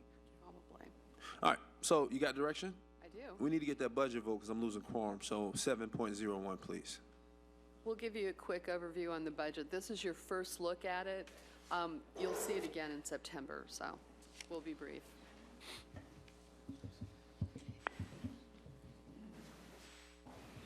Mr. Chair, Yes. I know you're moving on to our last item, is that correct? I am, yes, ma'am. Okay. You just mentioned losing quorum. Obviously, I can't see who's there and who's not. I have an issue I would like to bring up that would require quorum to vote. It happens to deal with the question of quorum. So I just wanted to put that out there. I understand that the City Commission has other obligations today, but the meeting was rescheduled and there were a lot of issues on the table today. So please I'll move tell you what, forward. we've all had our briefings. Is there a motion to accept the budget? Because it will be coming back to us. Yes, so moved. Motion's been made to accept the budget. There's a second. All those in favor of the motion on the floor indicate by saying aye. Aye. Any opposed? Motion carries without objection with Mayor Gillum, Commissioner Maddox, out of chambers. Rick, if you want to give us just the 50,000-foot view, you can. If not, Commissioner Dozier, could you go ahead and bring up your while he's getting it ready, could you go ahead and bring up your issue? Sure. So we had a meeting last week scheduled on Thursday. I don't think we have time to unpack and to ask all the questions that I personally, and I'm sure others would like to ask about why we canceled, and there was reporting in the paper that a majority of us could be there. But I have looked for bylaws of the CRA and what the definition of quorum is, and I don't see anything. There are bylaws for the advisory boards.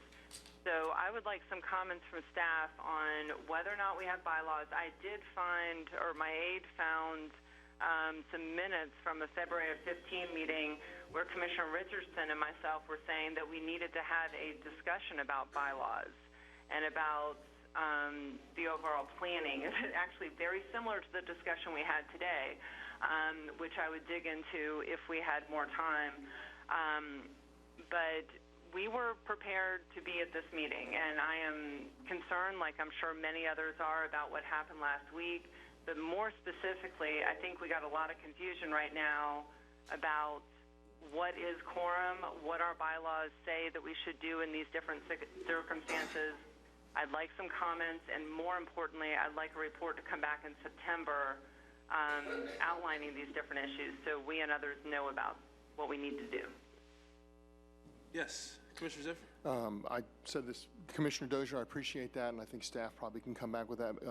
Mr. Chair, we have a workshop by motion to adjourn. Mr. Motion's been I'm made sorry, to adjourn. That motion's Commissioner been Zimmer, I seconded. understand you have a workshop, but could staff please answer the question of whether or not we have bylaws and what defines a quorum? Statute. Could she not ask this question?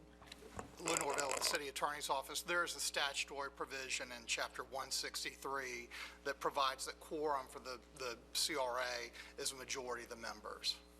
Okay, so we had a majority of members if 4 county commissioners and 2 city commissioners could attend, as was first indicated in the Tuesday email. Is that correct? Correct. Okay, so there was no need to cancel the meeting. The idea that a majority of city commissioners had to be in the room to constitute quorum is not in accordance with statute. Well, quorum would have been a majority of the members. Right, that would have been 6 of 9. That would have counted as a majority, correct? Yes. Okay. I appreciate that, and I understand the city does have a workshop. Mr. Chair, if we could have a statement in writing in September on that, I think we need to look at it, and we need to look at bylaws. Mr. Chairman? Yes. Motion's been made to adjourn. I'll take that up at Commissioner Richardson's. Thank you, Mr. Chairman. As you all know, got citizen comment. I won't recognize. yeah, right. Mr. Brown made a request of this board earlier in the meeting, and I think we ought to honor that request. And I would make a motion, Mr. Chairman, that in light of the work that he has put into this Jazz and Blues Festival, it's become one of the major events, musical events in our community, that we allow him, or allow the staff to what am I asking for? Add an extra year. Add an extra year To the new event funding, I believe, is what he's asking. Right, which would be the $40,000 as opposed to the $25,000 limit. All right, look, this is what I want to do on that. If we can, I mean, could staff bring that back? Is there anything that says we have to adopt that today? No, it's not on the agenda. I'm not sure what his timeline is, I mean, Mr. because Brown's technically, I timeline. think we would have to waive the rules because it's not on the agenda and then take it up, which Yeah. I'm totally fine with doing, but if we can bring it back, I would like to bring it back. We can bring that back in September. I'd feel more comfortable advertising, getting it Don, on does the that affect agenda. your timeline? Absolutely. Commissioner Richards, I need a motion to waive the rules, if you want to do that. So moved, Mr. Chairman. Waive rules. Second. All those in favor indicate by saying aye. Aye. Aye. Any opposed? Aye. Let's see. Motion carries. What did we just vote? What? What are we doing? 4-2, you got to waive the rules first. You can't That's just vote. fine. No. Okay. All right, now, make your motion. What was the motion again, Rose? If I understand correctly, it's your intent to make a motion to extend the new event, large event funding for an additional year. Right, which would allow him to request the $40,000. Funding for, I think at the last meeting, we had limited it to 2 years, and he needs 3, I believe. Yes, sir. So I just want to make it very clear. We're voting so that we can have an exception for. One exception. I didn't see it that way. I think for anybody that's 1 to 2 Oh, I know, years but old. clearly I think that's what we're doing here. And so I'm going to be voting no. Okay. Commissioner Maddox? I've been supportive of this event in the past, but we've had all this talk today about not getting information on time, not getting addendums that staff doesn't give us the full information ahead of time, about not liking ultimatums, about not liking last-minute decisions, and now we're taking an unagenda item up with the motion, couldn't even make a motion. We had to ask Roxanne to make our motion for us. No, I didn't have to ask her to make my motion for me. Well, I mean, that was I the take information. offense to that, Scott. Well, I don't mean offense, but you said, Roxanne, what was the motion? And right, so I feel unprepared to make the decision today because I know I have no information on it. And I feel like we should make it with a full, when we start taking action, we should make it with a full body. And we've lost everybody but just a few now. So Do we have a I'm voting quorum, against Mr. Chairman? I counted 7 out of 9. Is that enough? We need an agenda. I mean, I do understand the timing of it all, but we absolutely do need an agenda item with no information, what it actually means. John, come up real quick. Tell us how it affects your timeline, and then Roxanne, if at all possible, let's take this back to an agenda. I don't like this in the moment. I'll be brief. I know you all are here long.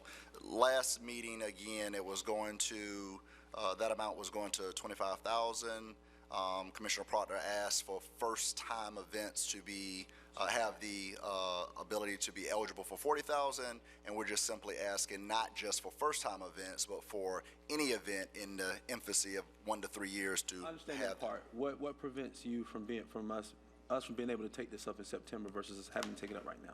Well, again, our event is October 28th through the 29th, so we would prefer, again, as we're going through a timeline now, if we're able to ask for more in our process to the CRA, we would prefer to ask for the $37.5 that we had planned for in the past as it related to, again, us following the path of word of south funding for $37.5. If not, we will be limited to the $25,000 as we're not a first-year event, we're a second-year event. Commissioner Richardson, I will ask that you rescind your motion, and let's just take this up in September. I think it still gives John time to make the adjustments that he would need to make. I'll rescind that motion, Mr. Chairman. All right, thank you. Now we're on to 8.01. That is that's actually unagenda items discussion. I don't think we have anything from commissioners. You have something? Oh, no, I'm just. I do have a speaker, though. I do have a citizen speaker, so if the city needs to go, it's totally fine. We have no more action items, but I do have I'm the commissioner. I have Dr. Hollifield on unagenda items. Mr. Chairman, is there a legal basis why the county commission is not members in full here at this CRA? I mean, is there a legal statutory basis that denies the full county? Not that I know of, Commissioner Proctor, but I think it would take change in the interlocal or some other way to get that done. So, Mr. Chairman, could we add that in the ask for the legal there would have to be a clarifications? formal motion. There had to be a formal motion taken up at the end after Dr. Holifield's comments, and right now, as it sits, I don't even have a quorum to do that. Dr. Hollifield? Thank you. Name and address for the record, please, sir. Ed Hollifield, Longleaf Court. It's been a long day. I'll try to make it short. 2004, what's that, 13 years ago? I wrote a letter to the, to the Tallahassee Democrat indicating that black infant mortality in Leon County was 53% higher than the state average. So what is the situation now? Well, white infant mortality in Leon County, 4.4 per thousand live births. Black infant mortality in Leon County, 8.4 per thousand live births. Still twice as much. And I submit that that kind of reality should not be lost in the course of these discussions. And I think oftentimes it is lost. You look at HIV in this community. For every white person that dies from HIV in Leon County, 9 black people die. Could you repeat that? For every white person who dies in Leon County from HIV, most recent data available, 9 black people die. And when have you had a workshop on that? Most of you probably don't even know that. So then the question becomes, when you have organizations like Big Ben Cares, what are they doing? And what difference do they make? And have they made any difference? There should be a workshop on HIV in this county. The only thing that I know that Big Ben Cares does is go around suing people. They got an outstanding lawsuit right now against Sylvia Hubbard, an HIV provider trying to run her out of town. I mean, think about that. Black woman that Big Ben Cares is trying to run out of town. And we give them $1.5 million. $1.5 million. Thank you, Dr. Hollifield. Please conclude your comments. There was a recent agreement between Big Ben Cares and the CRA. I suspect earlier this year, I suspect most of you don't even know about that agreement. What it does is it basically gives Big Ben Cares everything they want. And after 5 years, Big Ben Cares doesn't even have to report to the city of county. Talking about treating the uninsured, they don't even have to report what they're doing. So, you know, it's a cautionary note, all these dollar-a-year lease agreements like with TMH, this agreement with Big Ben Cares. It's a cautionary note. That agreement, I hope you have... Dr. Hollifield, thank you very much. I hope you have read it, because if you haven't read it, the agreement between Big Ben Cares and the CRA, you should read it. Thank you. Thank you, Dr. Hollifield. Real quick before we leave, Helena Lehans and Trinity Meek, stand up for us. Y'all, these are our summer interns, our youth interns for CRA. They have made it through their first CRA meetings. What a first one to go through, right? Yeah. With that being said, the city has a workshop at 1 o'clock. I'm going to go ahead and adjourn. Thank you. Thank you.